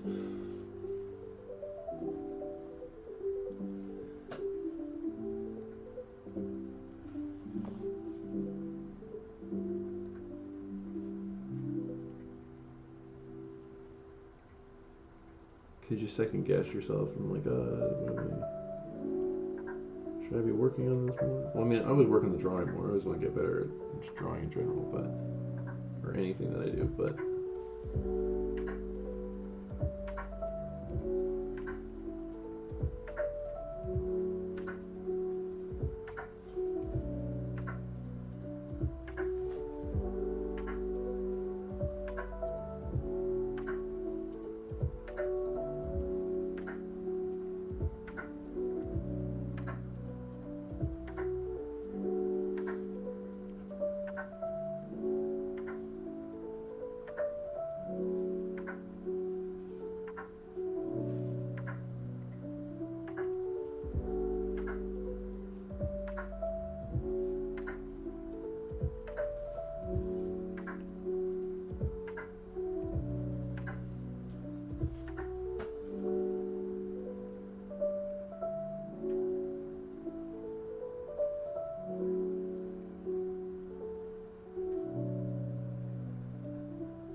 Okay, it is time for the spot blacks.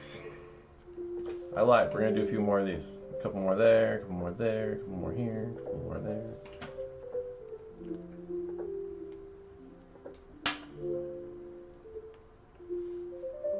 I am gonna color it for sure, Shadika. Not immediately, but I'm gonna color it. I got some plans. I'm gonna do a lot of glowing green gamma radiation. Thank you, Shadika.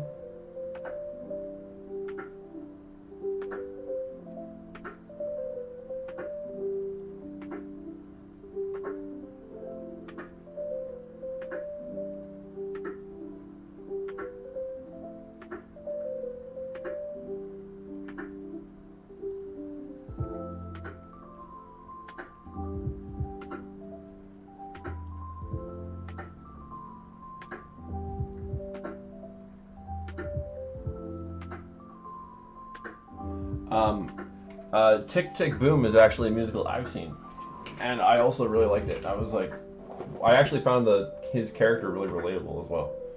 The way he could get kind of obsessive over his projects and stuff.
Oh, was there some new big thing she did?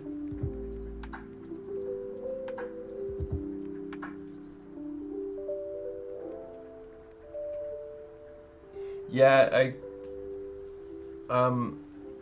I have concerns about AI. I feel like, but I feel like I'm sometimes pretty optimistic about the art side of it, other than some hiccups along the way.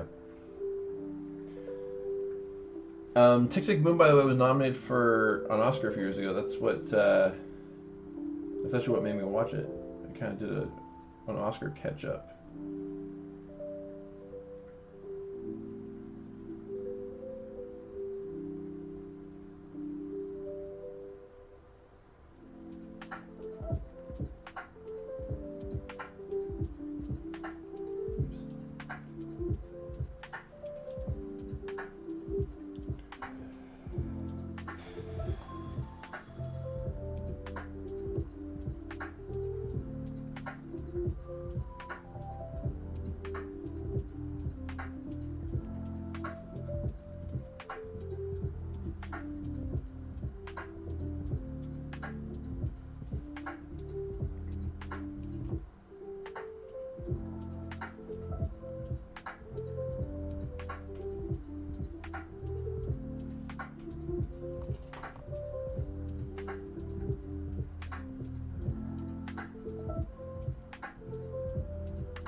Did you guys hear that? Did you hear that elbow pop? I enjoyed that elbow pop.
I was somewhat optimistic we were going to keep this one under 3 hours today, and I failed. But that's okay. It's okay.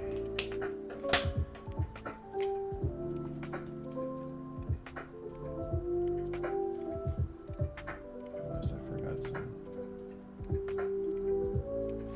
beats there.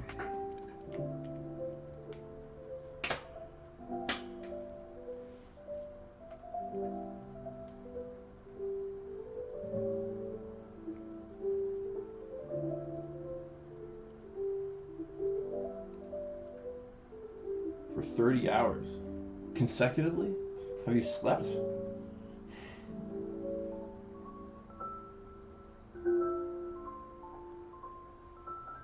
It does not happen very often in the industry usually. I mean, maybe some concept art, but not full storyboards. That was a rarity.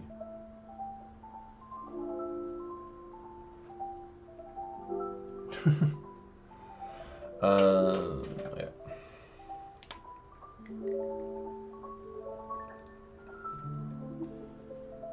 I've never played The Sims, but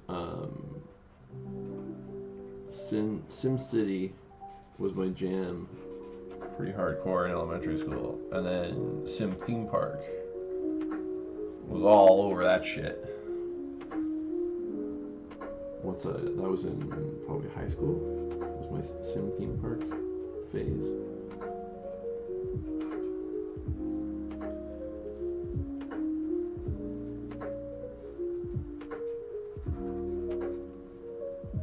There's one called Theme Hospital as well that was really fun. Works similarly, but not part of the same brand, I don't think.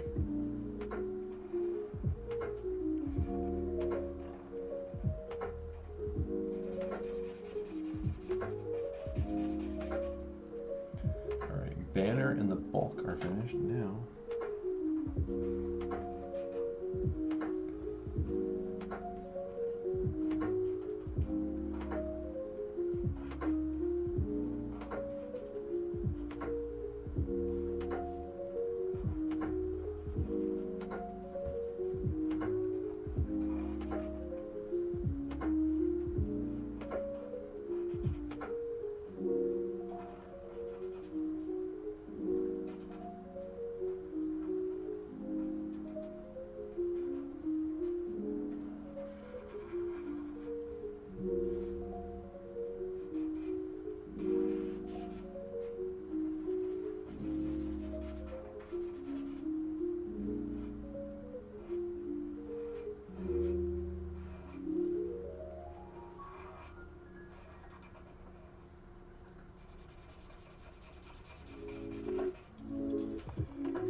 My cousin Amy was really into The Sims as well, and she got like an expansion pack to let you be a Ghostbuster, which was kind of cool as your job.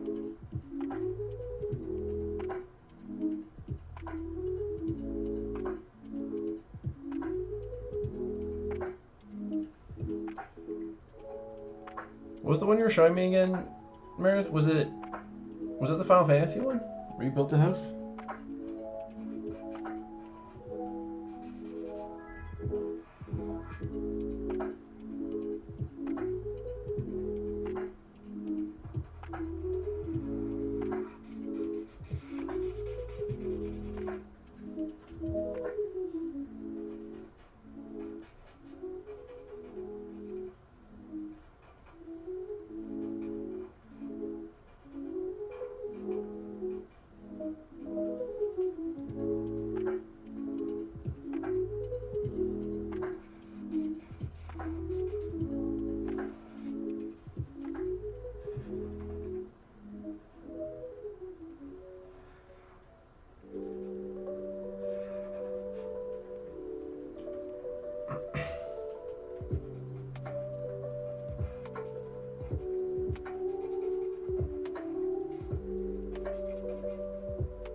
Oh yeah, I think we're done. I think that's all she wrote. That's all she hulked.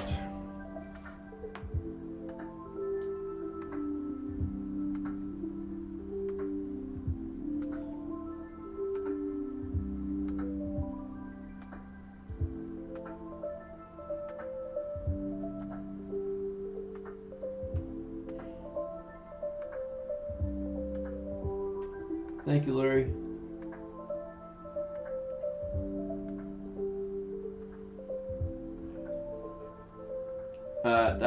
I see what you did there, Fox. Thank you. You're really into just making everything pink lately, Larry. I'll call her something pink for you. I don't know about Hulk, though. All right, we're going to sign it. We're going to make it official. There we go. All right. That is it. No, I don't think we're gonna. I already got my kind of got my heart set on green for some reason. But all right, having everybody, we'll give somebody a raid really quick. Oh, by the way, my schedule right now, my work schedule is pretty intense. I got like 12 classes a week, so I'm gonna probably take some of the Wednesday night streams off for the next for the rest of the term, pretty much. So I'm not gonna stream tomorrow. For now, we'll assume that I'm just gonna do the one a week for now, but I'll occasionally do on the Wednesday when if the day feels right, energy-wise. But I got a few things I'm trying to get done, and I'm burning myself out a little bit, so I think I need to take that time off. But sorry, Mark. It's not always like that. It's just at the moment. Yeah, I do.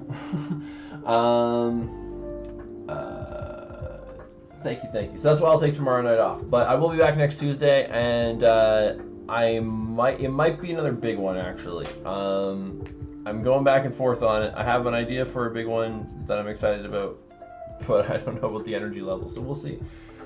But have a good night, everybody. Let's raid somebody, and I'll catch you next time.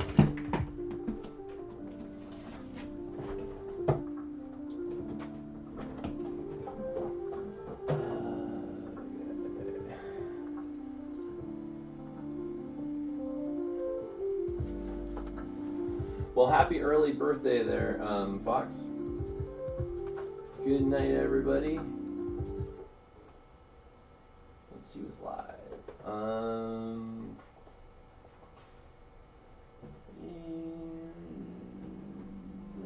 Maybe we'll raid. Let's raid Derek. We haven't raided him in a while. Oh, there's an ad. Never mind. Okay, here we go. Ah.